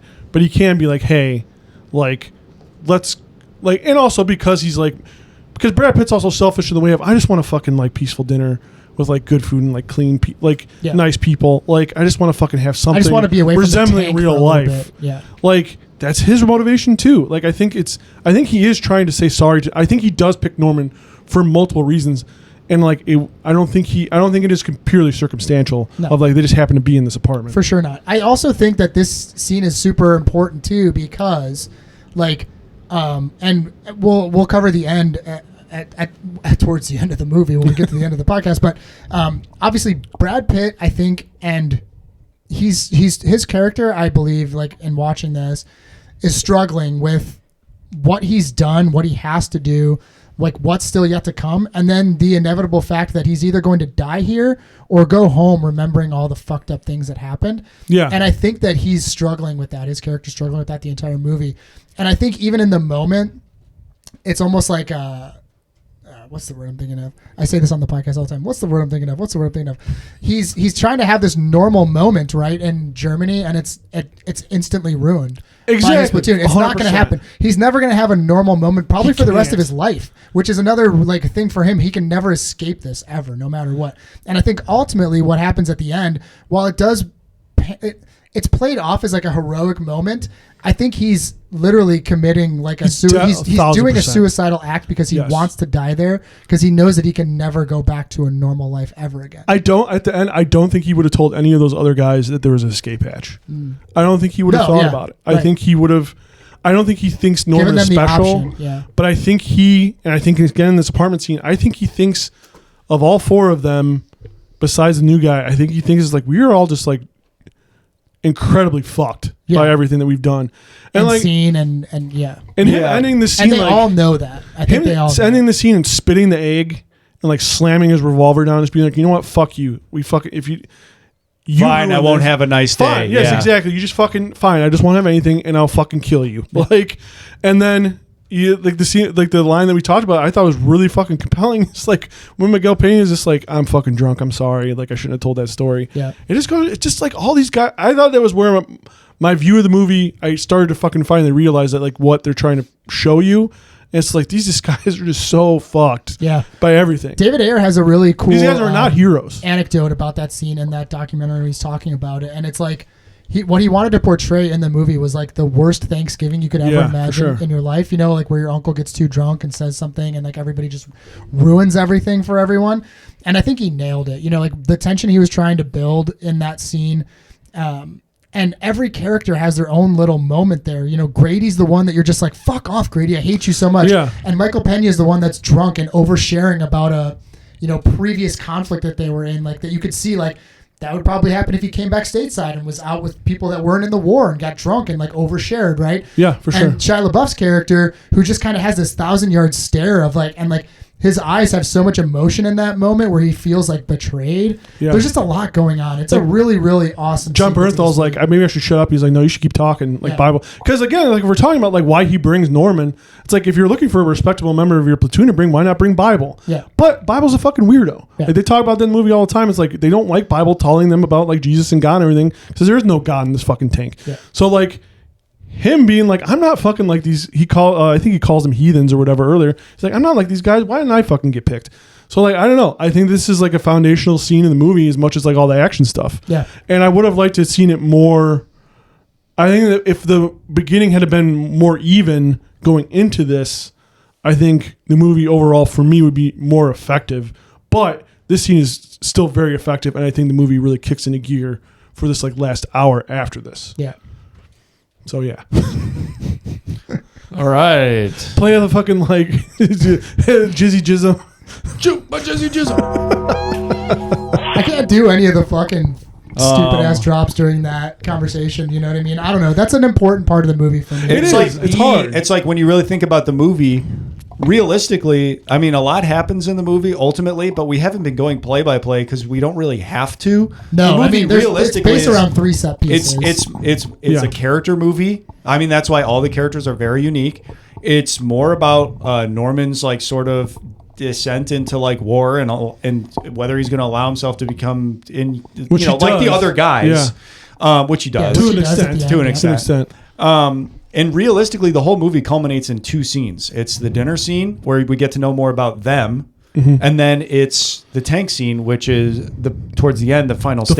The final stand. Yeah, I mean, you can say the tiger tank scene is also obviously like a big part of the movie, and that part fucking rocks. It's so incredible. Yeah, if you want to it's incredible what they've been able to do with those tanks and with the fucking shots and how they mix CGI with real stuff. Like really, really incredible stuff. Like if you like World War II, if you think that the history of World War II is interesting, if you like the technology at the time, if you like all of that, like the battles and everything, you're gonna fucking love that scene. This gives you a pretty up close. If you're like, great. If you're interested in like, I had never seen like the inside of a tank in that detail before, and like really like seeing them work as a unit was so interesting. I had the same thought. It was the coolest thing, and like how all those tanks operated, where they had like I had no fucking clue that you had like a spotter like that. Like it was like holy shit, like you have like a captain literally the captain on top of the tank like yelling out like calls to everybody. It was fucking awesome. Yeah, it's crazy. And the tank stuff is crazy too, because especially with the commander, typically when you think about like the leader of like a platoon or battalion or whatever the fuck, I don't know, military guys, I didn't serve, but it's oftentimes you think of like people who are kind of in the back because they have to make a bunch of decisions. Yeah. And if you lose that, then we have to find someone else to take their... It's like the whole thing. You're kind of cutting the head off the chicken in a way. But with the tank commander, it's like they are in the most vulnerable position. Fucking A. They're literally calling all the shots, and they are over all of the armor. They're literally... Their head is out, exposed. They're the most exposed person. Yeah. So it's like when in that fucking tiger battle, when the dude gets his fucking head blown off. Yeah. Like, just fucking... And it's crazy. Like fucking head explodes. It's fucking... crazy, and it's like it's awesome. It is awesome. You could just say it's awesome. It is awesome. I could say that is the violent exploitative on some level to get us like interested. You could say that, and I can see why somebody would say that about that when you're done, John. But at the same time, that if you're going to show what happens when somebody gets shot with a fucking 50 cal in the head, that's exactly what happens. Fucking they are vaporized. They're exactly sent into another dimension. Their body's sent into another dimension. Talk about the difference between exploitative violence. I think it's an important thing to have in any war movie, that you show the realities of war for what they are. Because without a lot of movies, being made that kind of like this one, for example, or like Come and See, which I brought up earlier, right? Without people being able to see the horrific, reality of what war is, people just kind of gloss over it, man. And it's romanticized in a weird way. Yeah, sorry. And I think that it's important if you're going to make a war movie that, you need to have some visceral imagery there that, reminds people this is what it actually is. Like, guess what? You watch a body get ran over by a tank, and it's not like a fresh body. It looks like a body that's been ran over like 10 times by tanks. Yeah. But that's just another body in the mud, and it's fucked up. And war is fucked up. It's liquefied. And you need to constantly be reminded of these things. Now, can you enjoy watching any war movie for what it is and have some action to it as well? Yeah, of course. There's nothing wrong with that. But I think it's important to, like I said, really drive that stake right into the heart of the viewer and be like, this is what it is. I mean, some of my favorite scenes in any war movies are some of the most fucked up ones, like Full Metal Jacket, when the platoon's with the dead Vietnamese soldier and they're just hanging out with him and they take a hat off his head and they're like, it's this guy's birthday. Like these fucked up things that are just like, it's almost so fucked up you can't comprehend it. Yeah. But this is what happens. Like, this is what takes place. Like, if you step on a landmine, you're going to be liquid. Like, 100%. One of my buddies is in the military, and he was telling me about, I want to say it was his drill sergeant, because he was talking about boot camp and how fucking, like, how scary drill sergeants are. And he said one of his drill sergeants, was it Major Payne? Was it? It was actually Major Payne. My name is Major Buford Payne. Yeah, they called Major Payne and they said, "Hey, we got a guy for you. You got to come in here." If he ain't dead, he ain't happy. I fucking love that movie. That's a fucking good movie. We should have covered that for Salute the Troops block. Shade the Hey, we still have one left too. Hey, you know what? If we got what we got planned for next week, we should fucking watch Major Payne. Major Payne, Major Payne with our potential special He guest. fucking kicks some ass in that movie. He was telling me about this, his drill sergeant telling him a story about how they shot a mortar at maybe a sniper or something. It was somebody like basically like up in the hills, like in a nest, blew him to fucking smithereens. And I guess his drill sergeant and like his people went up there, and his drill sergeant literally sat next to the corpse and put his arm around it and was like talking to it like it was alive, like making jokes about it. That's like, fucked up. That shit does happen. I think this movie. I'll say this. This is what I mean ultimately. The difference between the violence of being exploitative and not. I think the first 3/4 of the movie, the violence is not exploitative. I think that the violence in the first 3/4 of the movie does showcase what you're talking about, where it's like, if you get hit with a 50 cal, you are exploding. Yeah. These tanks are firing huge rounds. They're going to do devastating damage to a human target, or just getting run over. Obviously, you're going to fucking explode like a grape or whatever. And you do need to see those things to understand, like, ooh, actually, maybe this is bad. Maybe it wasn't this beautiful thing of America going over and kicking kraut, but it was like this horrific thing that was happening to us. It was happening to them. I mean, we were in their country, for fuck's sake. However, I'll say The Last Stand does get a little exploitative, because then because it's like David Ayer built the first 3/4 of the movie basically talking about how war is hell and everybody's a victim. Basically, when you're in that scenario, everyone's a victim. They're killing your friends. Really You're killing their friends. Yeah. There's no winners. And then the last 3/4 is like the rah America rocks. Let's kill some Germans, because it's like, dude, there's like hundreds and hundreds of nameless, faceless Germans getting blown up, and like, you know what I mean? And no, I see where you're coming from. I think of all the action sequences, it is the most like that. I didn't get that it was. I didn't take away from that it was overtly. I think they still do a good enough job of being like, this is fucking sucks. Yeah. Like, I think, like Marsh was saying earlier, you or Marsh was saying earlier, it's like, it does feel like, at least for the four like guys who've always been in the tank, really do feel like they kind of have no other choice. Yeah, they have no other option. We're dying. But it is, in contrast to the other ones, I get where you're coming from. But like, I don't know if the emotion that I get from it is celebratory at all, really. Like, you know what I'm saying? Like, I don't think.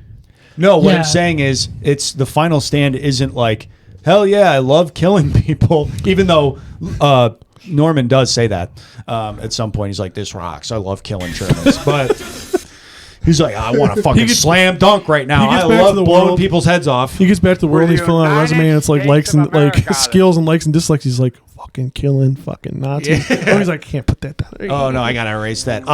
Excel spreadsheets. data analytics. He's just me. He's just Josh. He goes from being a savage to being Josh, which is good. I'm not supposed to be in the war. I'm the data guy. Yeah. I'll kill your dog. But the last 3/4 is like it is like, here's our heroes. Insurmountable odds. They know they're not going to win. The whole point is that it's a suicide mission. It's the most but overly heroic they are. They're for giving sure. they're giving their lives for what they perceive to be the greater good, which is killing German people. If you're gonna fist and pump at any moment, it's soldiers. it's the end. I don't think that's the. I didn't take that away from it at the end. That's what happens, though. No, that's what happens, but I don't think that's like. I feel like you're glossing over the ending. And I really hated how I hated a couple things about the ending. The part where his girlfriend gets blown up with the mortar shell, that was where my opinion started to turn. I was pretty on board until then. And then the ending, it's fine. Like that whole sequence of when the battle actually starts is really, really cool. Like them frantically trying to get the bullets. And then, like you said, where they have like the smoke grenades that blah, blah, blah. And they're running out and grabbing ammo and doing all this shit. And it's like really frantic. I did think that was very, very cool. That is like straight up action. That's why I was like, this does fit in the block. Yeah. The last 3/4 does make this fit in the block. But I'm gonna just I'm gonna pull up the rewrite because we haven't done a rewrite. Okay, let's do it. I got. You know what? We can do rewrites because I got a rewrite. why, too. do you have a rewrite? I don't have I have one. a couple of rewrites. All right, let's do it. And I want to We gotta preface get back this. to the rewrites. They're fun. I want to preface this by saying I think David Ayer wrote an amazing script, and I think, like I said, you guys in texting with you guys, I think this movie is amazing. I think it's criminally underrated. I think it's super slept on, and I truly do think it is one of the best fictional war movies of the past 2-3 decades. Right up there with Saving Private Ryan for me. But I will say, to Tom's point, I do think the moment where the German girl that Norman is with is murdered. Her name is Emma, by a mortar fire or a bomb from an air raid or something like that. I get it. It's kind of like a little like this, right? Where Norman's kind of having this breakdown moment, and that's kind of like what hardens him to what's going on around him. I don't see who else you could have done it with, right? Because there's so little time in this movie, and the entire movie is just really based around everybody in the tank. So unless you're going to kill off a person in the tank, somebody has to die that Norman is close to.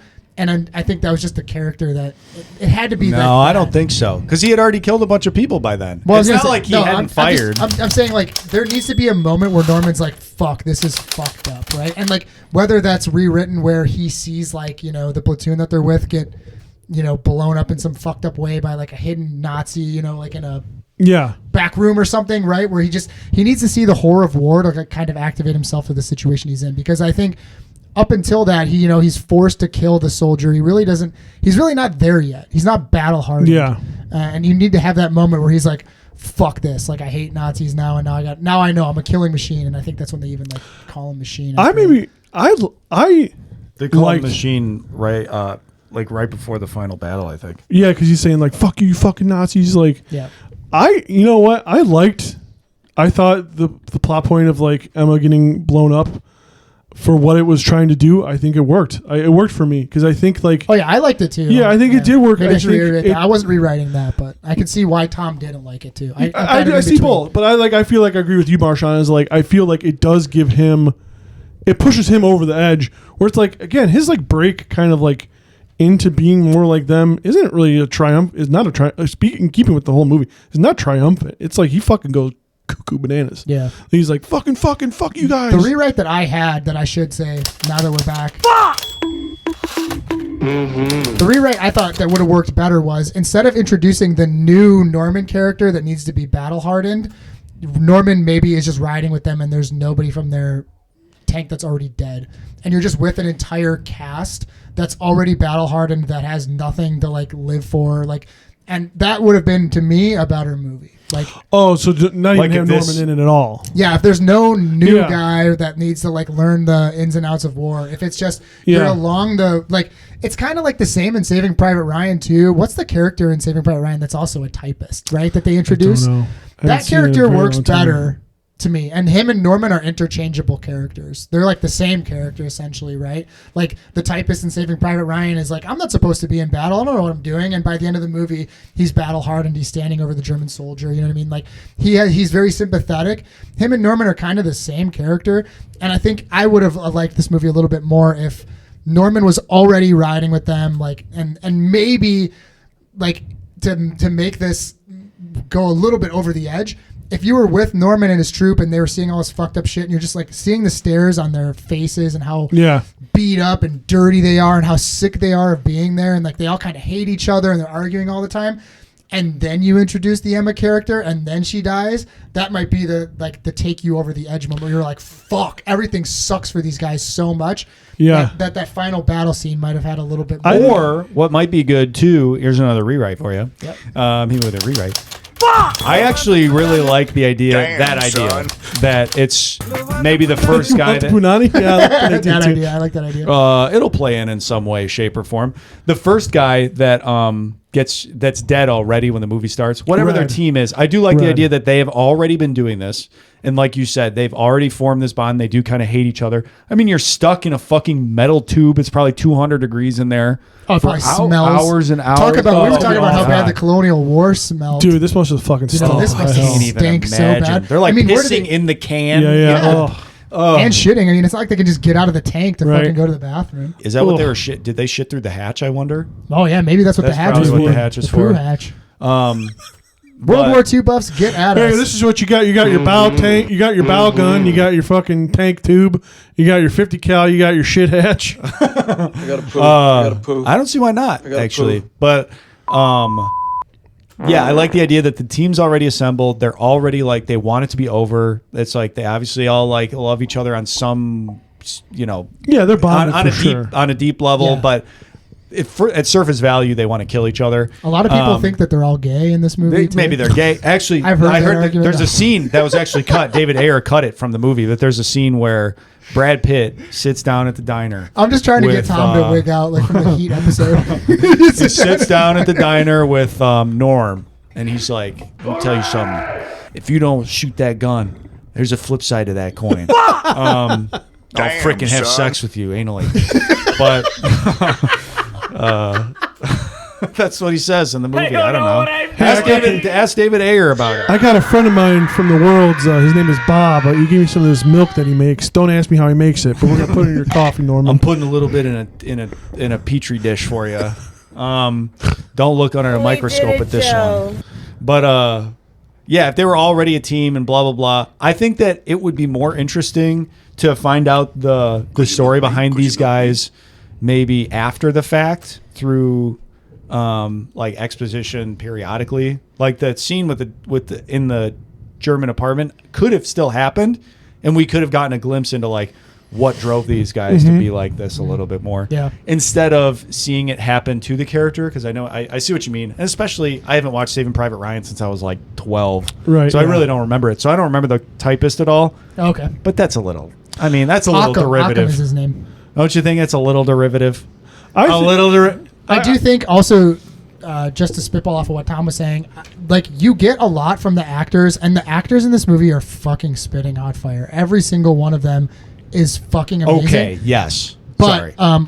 like without the explanation of their backstory or whatever, I do also feel like the setting itself, like the cold, damp, muddy, dark, everything looks fucking awful. That really also like drives home, and it's like you brought up earlier, if the entire movie looks like that, that really also kind of like gives you an insight into what their life is like 24 hours a It's like day. uncivilized for sure. And Yeah, they they're make animals, They make you man. feel It's like fucking they're living cold. with It's animals a little dirty. bit. They smell. They live in a tank. They're just going from town to town, fighting Germans. Like it's awful. just doing fucked up shit because like you gotta fucking take your mind off something. I like that rewrite a lot. I think like especially like if they're all kind of fucked up and maybe that one guy a little less so. Like just say like, oh, he's only been with us for like a month or whatever. Yeah. And then it's like he gets the one good thing that he's had in Yeah. like a fucking 2 years, Yeah. and then she gets blown up. Right. And it's just like, then that's a way more of a fuck. Yeah. Like gut punch. A little bit more Whereas impactful. It does just kind of bleed into all of like the fucking grimness the way it is right now. Right. I think if I had to do a rewrite and like You don't have to, but You don't have to. I don't give a fuck. No, he know. needs it. He fucking needs it. God damn it. I think I would have just sped up the very beginning stuff just a little bit more. I would have condensed it a little bit more. I wouldn't have had him like when the dude gets like set on fire in the tank basically, and they have like this whole kind of scene of like, teach you a lesson and like you gotta get your fucking head in the game and everything. I just would have like rolled it all into like had the dude get exploded, have him yell at Norman, everyone's yelling at Norman, go right into like the fucking trench battle. You can even keep like trying to fucking kill the German guy. I probably would have gotten rid of it, but like condense all that beginning stuff. You could keep all like the grimness of it, but just condense it to where it's like shorter and like I think it would make it more of a punch instead of like kind of dragging it out as far as like a like making you fucking slog through it, which I'm guessing he probably was trying to do of just like we're gonna make you fucking suffer through this along with these guys. I just would have like made it more of a punch. Yeah, or like even maybe if we're gonna keep rewriting it too, like maybe the Norman character, like we've already talked about. And maybe they have lasers for arms. Freaking laser beams on their There's heads. and they're actually hot babes. They fucking liberate a town and it's all And they hot. shoot zombies. So they, they go in the team, they come out, and they all but, have like giant tits. Yeah. Like maybe also too, like like the Norman character, he's been with them for a while, and maybe he's fucking breaking, and he's like, I can't do this anymore. Right, and the right. lessons they're trying to teach him, instead of like breaking in the new guy, they're like, yo, dude, this is because like Michael Pena has a really cool part right before Brad Pitt grabs Norman and forces him to shoot the Nazi and execute him, where Michael Pena is screaming at him. He's like, shoot those Germans. And he's like, they're already dead. And he's like, how do you know? You're not and he's a like, doctor. he's like, you're not a doctor. They could still be alive. Yeah, it's awesome. And then like Norman kind of like freaks out a little bit, and then Michael Pena has a really cool line delivery. He goes, this is what we do. Like, I think he says like, this is what we do. This is what this is. Like, get your fucking head out of your ass. This is what this is, dude. You have to do it. Yeah. And I think like maybe instead of like him being like so green, he's already a little battle hardened, but he just breaks. I think having that might him. work a little bit too for the I remake. think you know what. I think even more so is that like, I think you're right. I think that's maybe like the central part of like maybe why the beginning doesn't work as much for me as it might you guys is that like he is so fucking green and just so not wanting to be there and just so thrown into it where it's just like for me I'm just like the fucking guy doesn't have any fucking clue what he's doing. Like treating him like this is just not gonna. Yeah. Where I think like I think and that. But also too, you got to remember, dude. David Ayer, you're writing this movie for a wide release. You know what I mean? This isn't like you can't make it so fucking grim that like you know what I mean? Because then everybody would say that it's dog shit for that. They'd be like, oh man, just fucking edgelord war. I feel like or whatever. and David Ayer. But I think that he would have done it. I feel like I said, for a big studio movie, this was a huge undertaking filming this movie. I mean, I like watching that documentary, the sets they built and everything. It's fucking insane. All the extras, huge, big budget movie. So they probably, I feel like maybe, I mean, without knowing offhand, like, hey, David Ayer, get at us if you want to jump on the podcast and talk about your first write or your first pass on this writing and like what, maybe what you had in there that was removed or whatever. He's the only writer on it, but I'm sure the studio gave him notes. You know what I mean? For as great as this movie is, I feel like there probably had to be some changes where they're like, we have to have some character in this that's good. I wonder if Norman was a note character. My last point before I want to move on to a little bit of the outside of like the actual movie itself, but just like the making of kind of turn around, just curve around and get a little turn there. They hit the little bit of a left turn. God, little Tokyo drift around it. You know what I mean?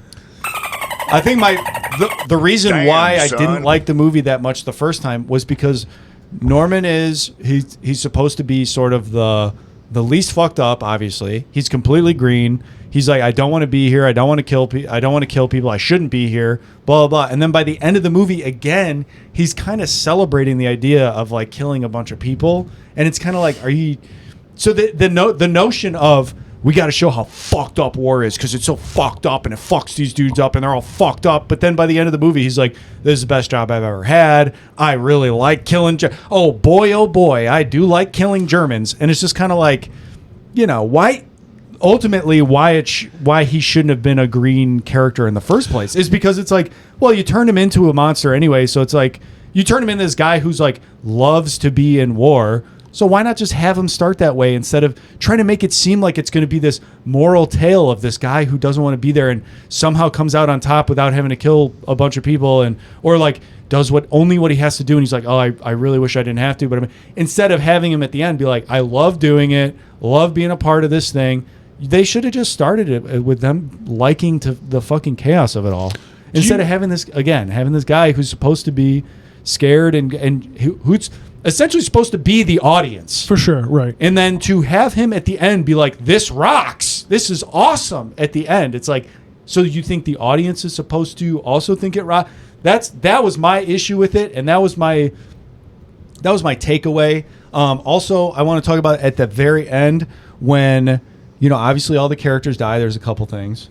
One, they dropped 2 grenades right next to Brad Pitt. Oh, yeah. He would be fucking eviscerated. There would be nothing left of him. Yeah. And then when he comes back up into the tank to like check on him, he has like a couple scratches on his face. He looks great. I don't know, maybe he's missing his legs or something, but I was like, yeah, his guts are blown up and they just couldn't show it, He would maybe he sat on him. I mean, Michael Pena like hovers over a grenade to blow himself up to save everybody in the tank. That's a cool moment. That's a cool moment. He would be fucking everywhere, though. He'd be everywhere. He is looking 2 pretty grenades. pristine. He looks fantastic, dude. Yeah, I mean, like, there's a lot of continuity flaws in the movie. Like, we already discussed it's not perfect. Look, this movie sucked. My last thing. This movie sucks. My last shit. thing. Oh. No, That's the dry jack. Hey, I'm definitely not dry jacking. How much do you think they were jacking in this tank?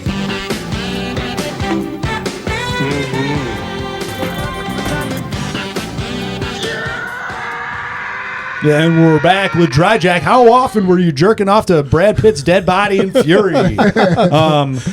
Over under on. I hate that time. I would have they said had to like have 45 minutes out of the whole runtime. I think I was jacking at that. They had to have had jack off rules in the tank or something. You like must. that. I mean, there's no way Grady is not fucking turning around and fucking pulling his part. The part where fucking Logan he is. Lerman goes through the escape hatch and he hides in the dirt, and then that German soldier sees him and just walks away. I was like, no fucking chance that German soldier would let him walk.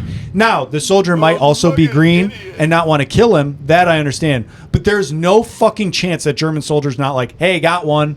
You know what I mean? Yeah, It's like, I think that's another moment too. Like maybe going back to like there might have been a student, Like a student note? Like I think yeah, if someone has to survive. We're rewriting this again. Like perfect rewrite for me is they all die. I agree. I think they all should have I died. think they I all die. agree. Or if you want to keep one guy, just have him fucking bury himself in dirt and like everyone miss him. Yes, just bury himself completely You in could- mud instead of just being and then like- the German soldier like maybe is like taking a pass like this, Yeah. and doesn't see him or thinks he's dead, like just a dead body that they ran over. That's fine, but him putting his hands up and the German soldier walking away, it's like he just killed like 200 of your fucking people. There's no chance that German soldier is going to let him walk. I do think that it no also, soldier would let him walk. No, understandably so. But like if you're also going back to the movie where Brad Pitt is trying to take the humanity away from this character by executing an unarmed German person, and he's like, he'll fucking kill you. That's what he's here for. He's gonna kill you.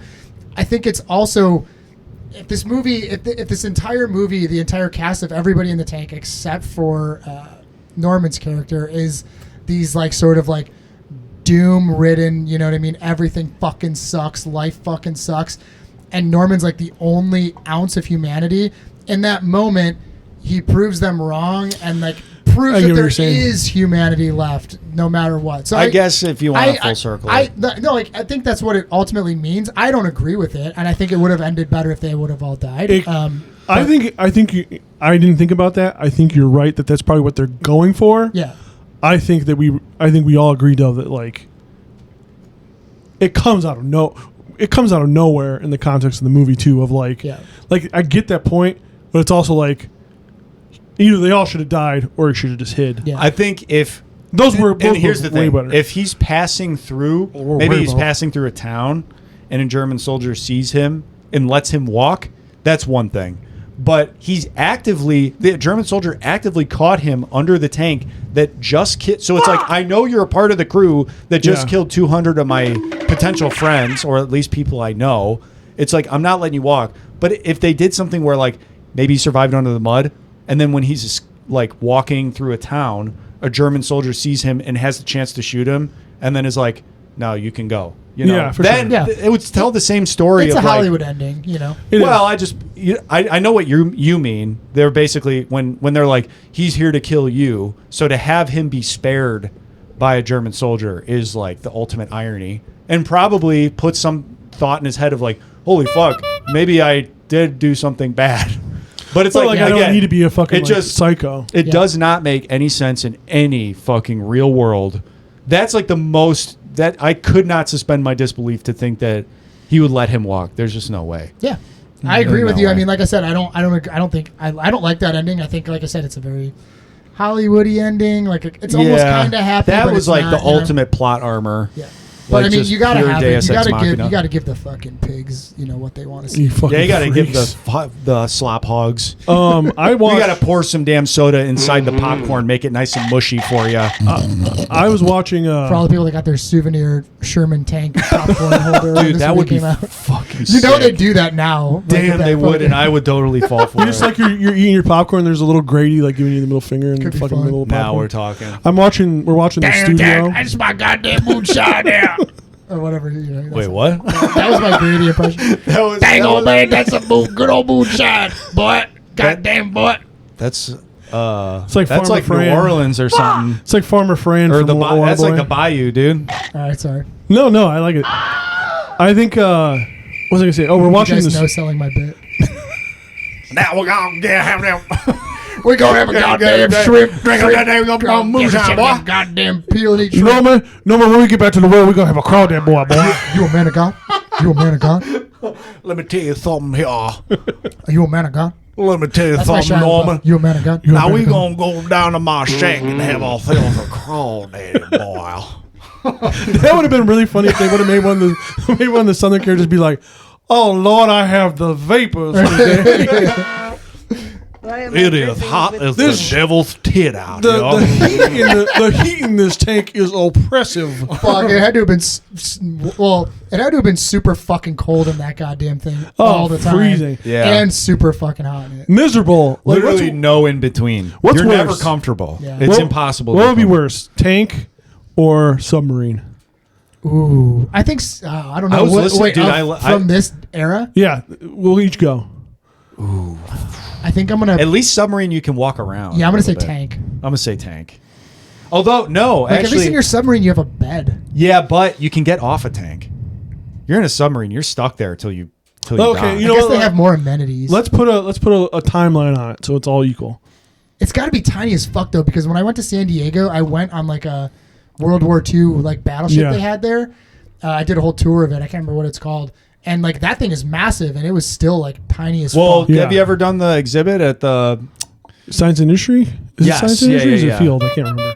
I think it is science and industry. I'm Yeah, pretty they sure. used to. They got a submarine there. It's still there. Yeah. it's inside. Yeah. Oh, shit. And And you can like go pay. hang out. You can pay like $20 or City whatever. museums. If you want us to sponsor you on the podcast, send us some free tickets. We will tag you in all of our stories for this because we would love to shoot content inside any of the If city you museums. like what you see, Hey, if you want us three to represent you personally, you. Oh good shit! job. Our one viewer on Twitch right now is the city museum director. Can't dude. believe He it. just What are mentioned the it. He odds? just- Thank too you have so won- much, guys. I too wonder how they have masturbated on various World War II like machines. I did my yeah. thesis on masturbated God practices. damn it, in World War Grady! II. Shoot that it's a load out German- the drop hatch. You coming or not, Grady? We Blow it in the poo. God hole. damn it, Grady. Nut up or shut up. Blow it in the pool hole. I just said. The hatch that they shit out of, guys. blow that load, Grady. No, I meant shoot that gun. Not Hey, shoot Grady, your fucking bottoms nut. up. Anyway, yeah, they have a German U-boat.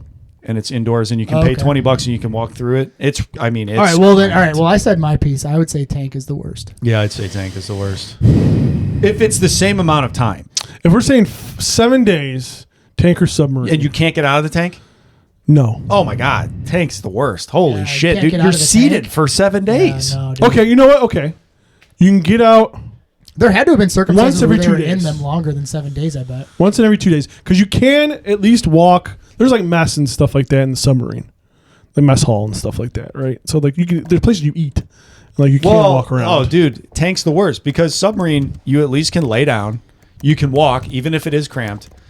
The only problem is I was listening to this guy talk about what it's like to live on a submarine, and he talks about the worst part is like not really knowing what time of day it is. Well, that would suck. But also think about this too. Like, even if you get out of the tank, knowing you have to go back in that fucker. And you work, I think he said you work like 40 on, 40 off or some shit. It's something like that, 12 on, 12 off. Yeah. Okay, so I got a little thing to add on to here for you guys. Extended period of tank life. Crews lived, ate, and slept in their tanks, transforming them into their mobile home for days, weeks, or months at a time. No fucking way. Yeah, I mean, dude, think about it. If you're on the battle line, it makes sense. You can't leave that That's fucking thing. You're crazy. gonna get fucking shot. Fuck. I mean, what if you were surrounded by other, enemy troops? You can't fucking. I'm just leave scared it. of deep water, but definitely submarine. Yeah, you're saying submarine. Well, hold on. This doesn't mean. I mean, this says what? 10 hours underneath it. What is it? Combat fatigue. Yeah. But it's saying you can't get out, right? Yeah, no, dude. It suggested 10 hours as a limit. Actual combat days were often much longer. So I mean, I don't know, dude. Maybe you're in that fucking thing at least like. If 40 you were, hours. if you I were don't. Do we even do tanks anymore? they Like still as a have tanks, as a yeah, country? they do. It's just Totally. Like, they definitely do. Really? Yeah, I thought that was still- kind of sure. antiquated at this point. No, they have tanks. Totally have tanks. Dude. Oh, okay. Well, I mean, I think you kind of have to. if we could get a tank operator on the fucking chat, dude. It's mobile artillery. Yeah, warfare doesn't like. I guess I don't even want to say that because I feel like they probably do. I don't know. Maybe it's more favored for like airborne stuff, but like they got it. I could look this up too. Yeah, look it up. I just feel like everything's just gonna be drones. It's so boring. You know what I mean? It's so boring and lame. U.S. military still extensively uses tanks. Hell yeah. The M1 Abrams. All right, that's sick. All right, tanks are fucking cool. Tanks Let's be are real. back, baby. Tanks are fucking cool. You know what? It did make me think like, and this is totally my my C2E2 nerd brain, lame dork brain. But as I was watching this movie, I was like, dude, a fucking movie about like a giant mech crew, but the same thing, that would be sick. Write it, brother. Instead of a tank, it's like a huge fucking walking mech. Oh yeah, That would be Didn't they already awesome. make that movie, Pacific Rim? Yeah, but it's like two people. It's dorky. It's like, oh, you Love have to be Pacific brother and sister or whatever lame shit, dude. I'm want- talking think about 4 to this. 5 You want a crazy Grady in guys. there, dude. I Yeah. want Grady in there. I want John Bernthal. I want Holyfield. Another thing is David Ayer made these guys fist fight on set every day. Yeah. I think he made, they had to wear gloves. They couldn't fight Okay, like I'm about to fucking bare say, knuckle. you can't fucking make them fight Yeah, club. They And did I a guess- lot of crazy ass shit for this movie. They went through boot camp and stuff. Yeah, like, they went Yeah. through boot camp together. They That'd all be learned how to fucking operate awesome. the tank. That's They all cool. learned how to do it. See, that's so cool, dude. Like that's the part of acting that's so appealing. Is like the thought of them paying for me to do something so cool like that, and I get paid to do it. You know what I Yeah. mean? It's like they're literally putting me through tank school for this movie. That's so fucking cool. Now I know how to drive a tank or whatever. That would At be least rad, for on sure. some level. That's so awesome. But yeah, Yeah. they used to fight each other, which leads me to ask the next question: who in this cast do you think you could beat up? Shit, man. Fuck. I have to pick one person. Well, I guess we could go through the list. Do you think you could beat up? Oh, actually, I also want to tell this story about Shia LaBeouf. One time at C2E2 in 2000, maybe 11 or 12, he actually had, I think it was a comic book coming out, but he didn't make any announcements that he was going to be there.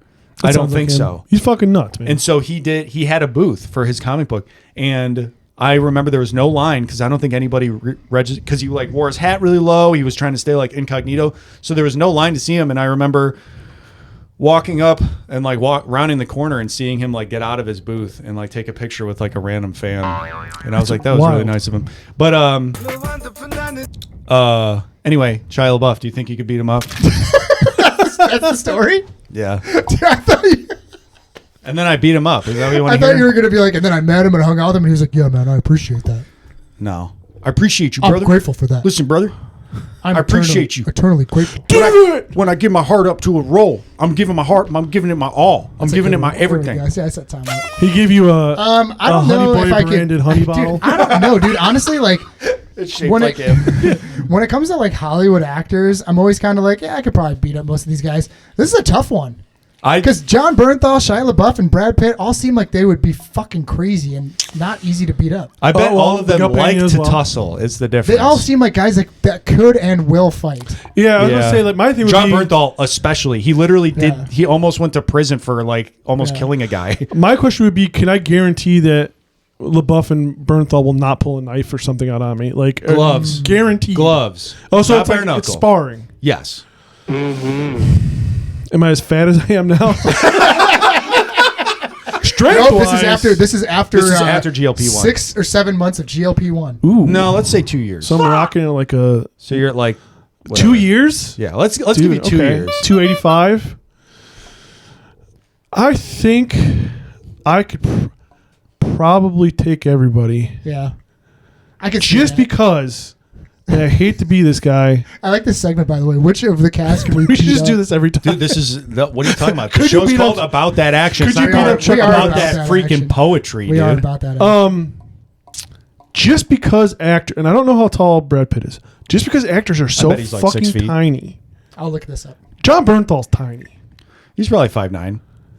But I don't will know. say John Bernthal might be 5'9". I saw him in person too. He Brad might Pitt, be, according to the internet, is 5'11". so he's 5'10". So he's my height. 5'9". So Bernthal's smaller than People him. also ask, is Brad Pitt 5'9"?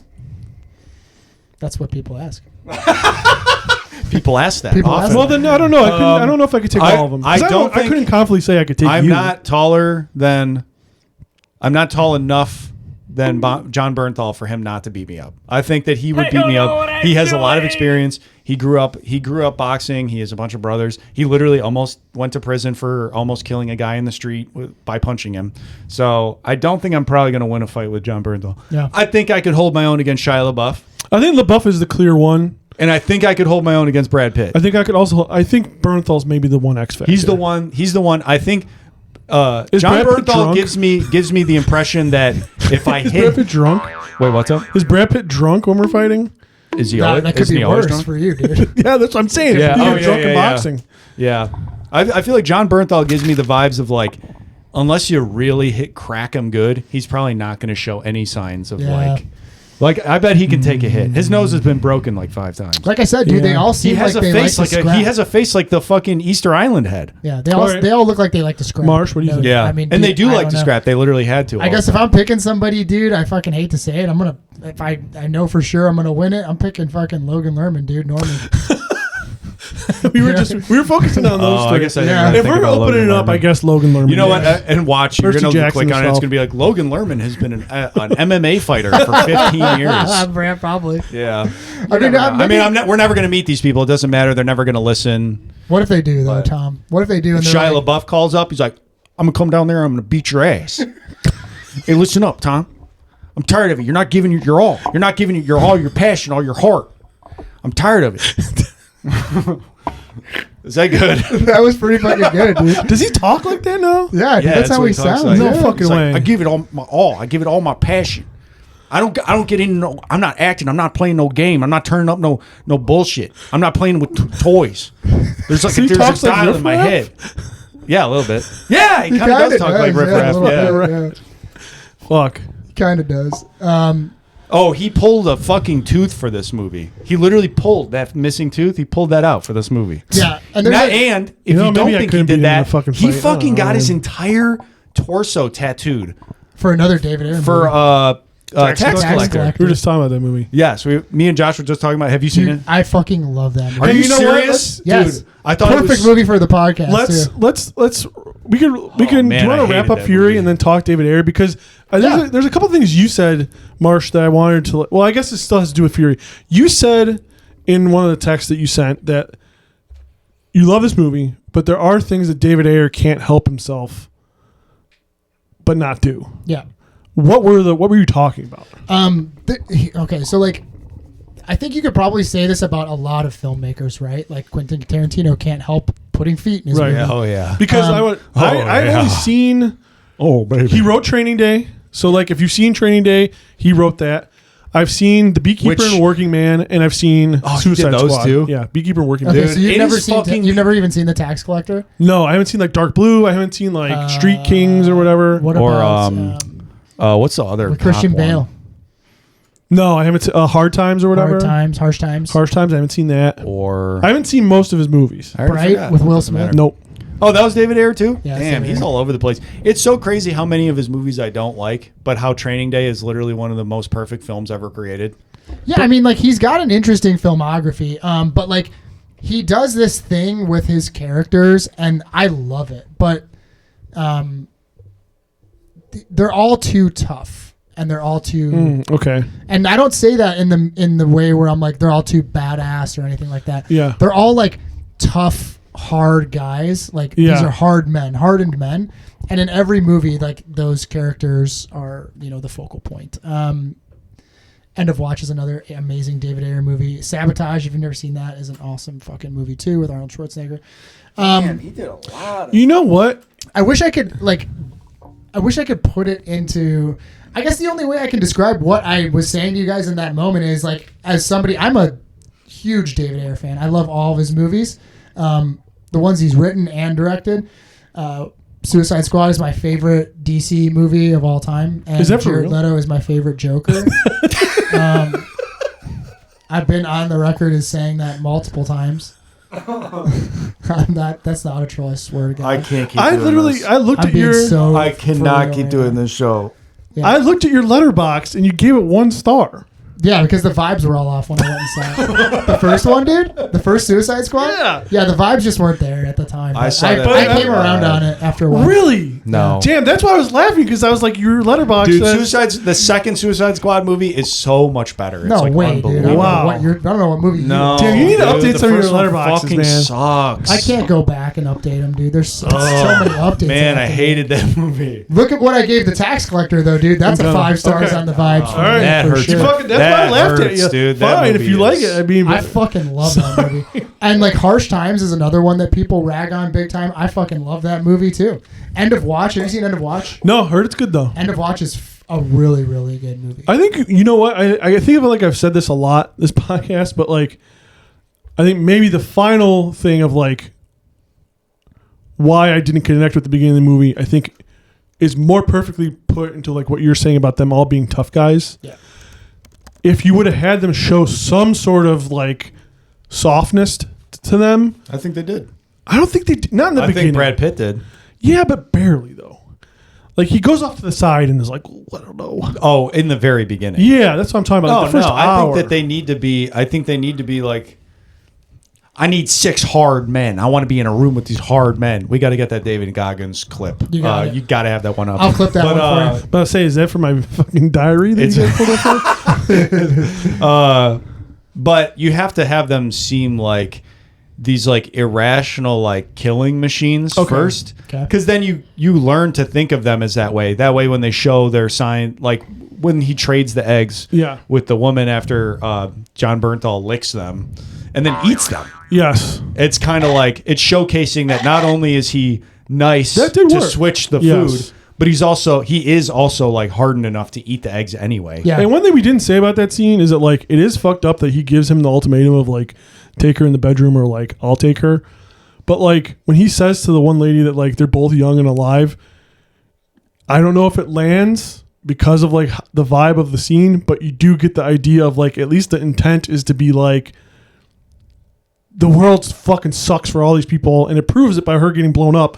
So like go fuck because you got nothing. I think it's also Like have just- like 30 seconds of fucking like something nice. You know, I think we're probably doing. Damn, son. I might be doing a little bit too much work for David Ayer here, but I some think work for him. I think it's also just the idea of like he knew that after he gave that ultimatum, I don't think he actually would have done anything. I don't think he would have. I don't get that vibe either. I Did think, you guys- I think he knew giving the ultimatum that Logan Lerman was going to take her in the bedroom, and he didn't give a shit what happened after that. They could That's a they good could have point. sex, they Yeah. could sit and talk, but at least it's Yeah. like he's not with those fucking guys. He's with a girl, a cute girl around his age, Yeah. and just like he gets to just be a fucking. He's probably like 20 years old or something at the time. He gets to be just a 20-year-old kid in this instance, and so And when they he do stops connect that in the lady, he's bedroom. like, They they're do. young and alive. I don't even think he's necessarily saying like, "Hey, let him get a nut off, would you, bro?" No, Hey, no, no, bro. no, But no, it- no. but Did I you think guys get the Not vibe as aggro as not that. saying not saying when that's what Norman you're went into saying. I the just room wanted to with do the Emma, voice. when Norman went into the room with Emma, that I just wanted to bring this up. That Brad Pitt's character had sex with the other German woman. I thought they were. I don't leading see to how you that. couldn't. Did you see how good he looked? Yeah. Oh, I thought they. Not at all. Honestly, I was surprised that they didn't even give her a reaction to him being fucking like hot. Like, dude, that's Like- Brad Pitt is in your house right now. Well, I mean, You're I not gonna at least be like, look, I'll jerk you off. I don't know if I like that. The thought of them being like, "Oh, he's so hot." I don't know. No. I mean, I think it's like. No, obviously, in that Well, context, because if you're you saying probably like, want did him they out of your fuck? house? Yeah. If you're saying like, did they fuck or not? I'm just like, I'm I didn't surprised get that that they vibe. didn't do that. You didn't get the vibe that they slept with each other. I didn't. I didn't do that. No. I did. I The way she's smoking the cigarette when they opened the door. she's standing out there. Interesting. I don't. I feel got a that vibe way. that it was like Brad Pitt's like, you know what this is? This is like a spoils of war fucked up situation. Interesting. Oh, I didn't get that. Interesting. I took it as like he doesn't even want to have sex anymore. Like he's probably so like beaten down by what he's seen. He probably doesn't. It's like I'm gonna have to sex rewatch isn't even this on movie. his mind for himself. Yeah. he knows the other I'm guys. not trying like, to probably take it want to there. go I was with just wondering. I'm like, I wonder if anybody else had that thought where like because I don't know. I understand like why else he would be. I wondered if they were going to. I feel like they didn't- would have but I alluded don't to it think a little bit more. I don't think they would have shown it, but I think like maybe he would have like come up and like put his hand on her hand, and then you see her reaction, and then it's like okay, because he's maybe. still sitting in the chair. when Yeah, they're I don't. done. They didn't really allude to it enough for But me to that's think that interesting. happened. The cigarette is interesting. A layered movie. This Fury. Yeah, apparently. wow. Lots of layers. Lots of onion layers. We Oh, always do lots of work for the Ayers, director. you know? We can talk, let's talk about Lots of David Ayer a little Ayers. bit. We're about 2 hours and 19 minutes Yeah, right let's now. try We'll to probably wrap wrap this it up thing at up. 2:30. Like, can I just start with my final thoughts on the movie? Absolutely. Go 1,000% ahead. final thoughts. So I'm really, really happy we did this movie. I remember when I first saw it. I want to say this was probably 3 or 4 years ago was the first time I saw it. So it had already been 10 years old by the time Yeah. I had seen it. And from the first viewing, I was like, I can't believe what I missed out on. I instantly found a huge appreciation for it from the first time I saw it. Watching it again for this to cover it on the episode, right, was a great experience for me. And then doing more research on the movie too was an even more fun experience for me. Seeing how much was involved in making this movie. I do really think for anybody that's listening to this right now or was viewing this or will be viewing this in the near future, it's criminally, I say this a lot about a lot of movies I feel like, but I do feel like we also cover a lot of movies that are kind of criminally underrated. And I think I would say so. Yeah. I'd say this movie is probably the front and center of the argument of movies that need to be discussed a little bit more. It is not perfect by any means. You know, if you want to talk about movies that maybe, why wasn't this up for awards contention or anything like that, I might disagree with, you know, there's certain aspects of this movie that probably should have been up for awards. Oh, dude, Cinematography or cinematography, special effects, Special costumes, effects. Yeah, special costumes. effects, 100%. set design, you know, everything that went into that. I Maybe think not cinematography. Those are special. this movie looks amazing. Costuming. And I don't think a lot of people would admit this. I do think that this is a turning point movie where a lot of movies looked like this after it was made. Like, I can't think of a war movie that looked like this before this. No, I couldn't either. But again, I don't know how many more movies I've I actually. mean, there's a lot of war movies that look dark and muddy and everything like that. It's kind of in like Saving Private Ryan doesn't look like this movie. I haven't seen it, but It is I kind of agree Saving with Private you. Ryan's kind of bright. Yeah, super bright. Yeah. I would agree with you. I think that the tone of this movie really, you know, kicked off an entire, you know, cinematic experience. Like I said, with 1917, and then with All Quiet on the Western Front. Like, this is just kind of like something that they did first in 2014. If it's not the direct progenitor, it is definitely in that same vein. Yeah. I think and I think I would also put way earlier, but like in that same lineage is like Hurt Locker too. Yeah. Like, I think that Hurt Locker's bright, but I know what you mean. Yeah, exactly right. I think theme wise, like thematic, like subject matter wise, and like presentation of like the action and everything. But like, yeah, color palette, like that sort of stuff. Yeah, I think you're onto something there. Yeah, and I like I said, I think everybody should Even watch this movie. Dunkirk, kind of. Like, Yeah, right. Dunkirk's yeah. a little similar. Dunkirk's Super not all that similar. bright. No. But, you know, regardless, I'm not saying that people are stealing the ideas or anything. I think it just kicked off something where people were like, well, hey, why don't we try it like this, right? And it kind of, that's what happens with movies, right? Something might hit on something and then everybody else maybe wants to give it their own take or whatever. And I think David Ayer, you know, maybe he wasn't the first person to ever do it, ever. I have not seen every single World War II movie ever made, right? Yeah. But I think that this movie is very, very creative and definitely has inspired a lot of things to come after it. Going back to what I was saying earlier, extremely underrated. Probably one of the better ensemble casts that I can remember in modern memory. That's like so extremely well acted.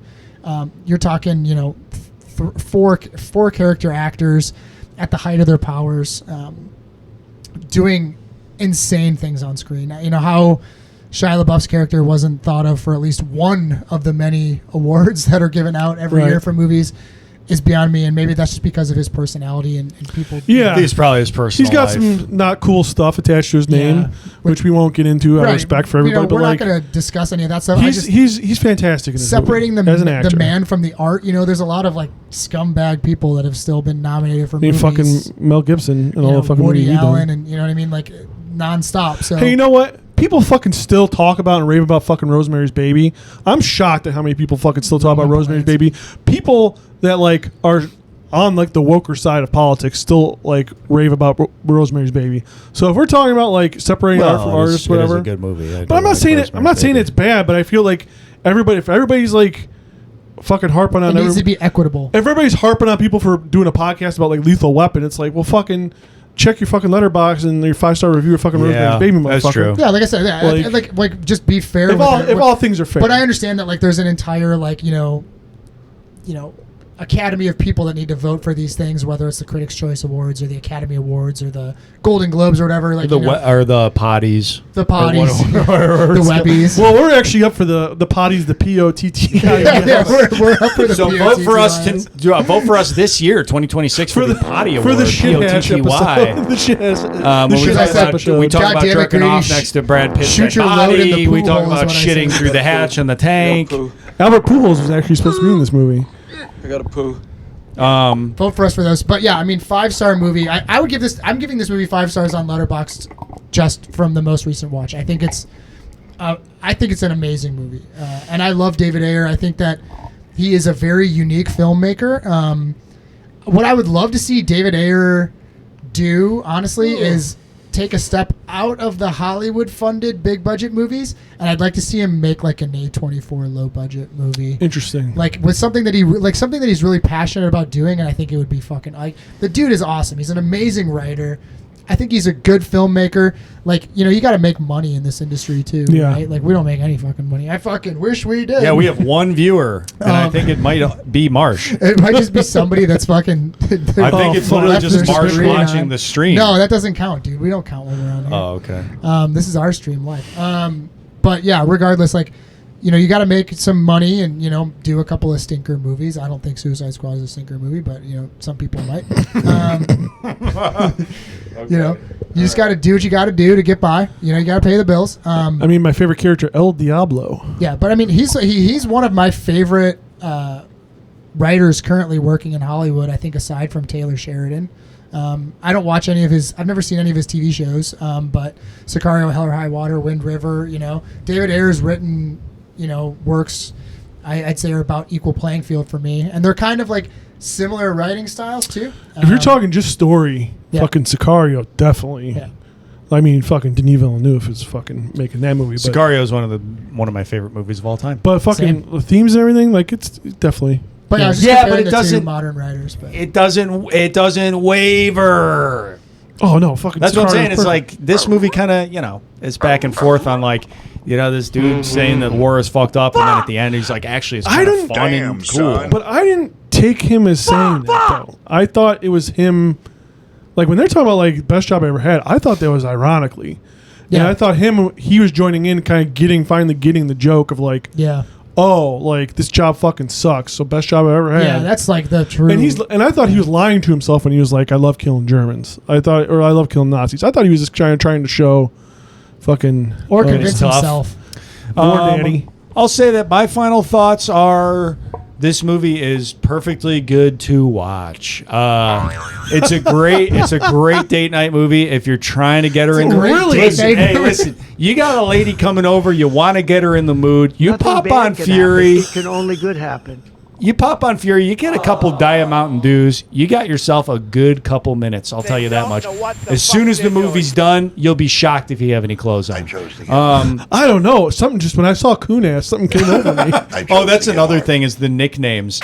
Oh my god. We dude. talked about their nicknames. Yeah. If I was fucking stuck as coon ass, I'm not coming back. But Well, you're Rat Man right now. yeah, but rats are cooler than coon. If I was Rat- rat ass, I would be like, I'm not doing that. Oh, If- damn, dude. Oh, if you- guess what your new nickname on the pod is, dude? Rat Ass. No, yeah, rad, dude, rad. No, ass, rats. because I'm so With a rad. T. My ass is so rad. I have a big, fat ass. I have a big fat ass. Anyway, yeah, this movie is perfectly fine. I liked it more the second time I watched it. If you are interested in this time period of World War II history and you want to be depressed, this is a great movie to watch. If you are like, dude, I need to see some people explode for inexplicably, this is a good movie to watch.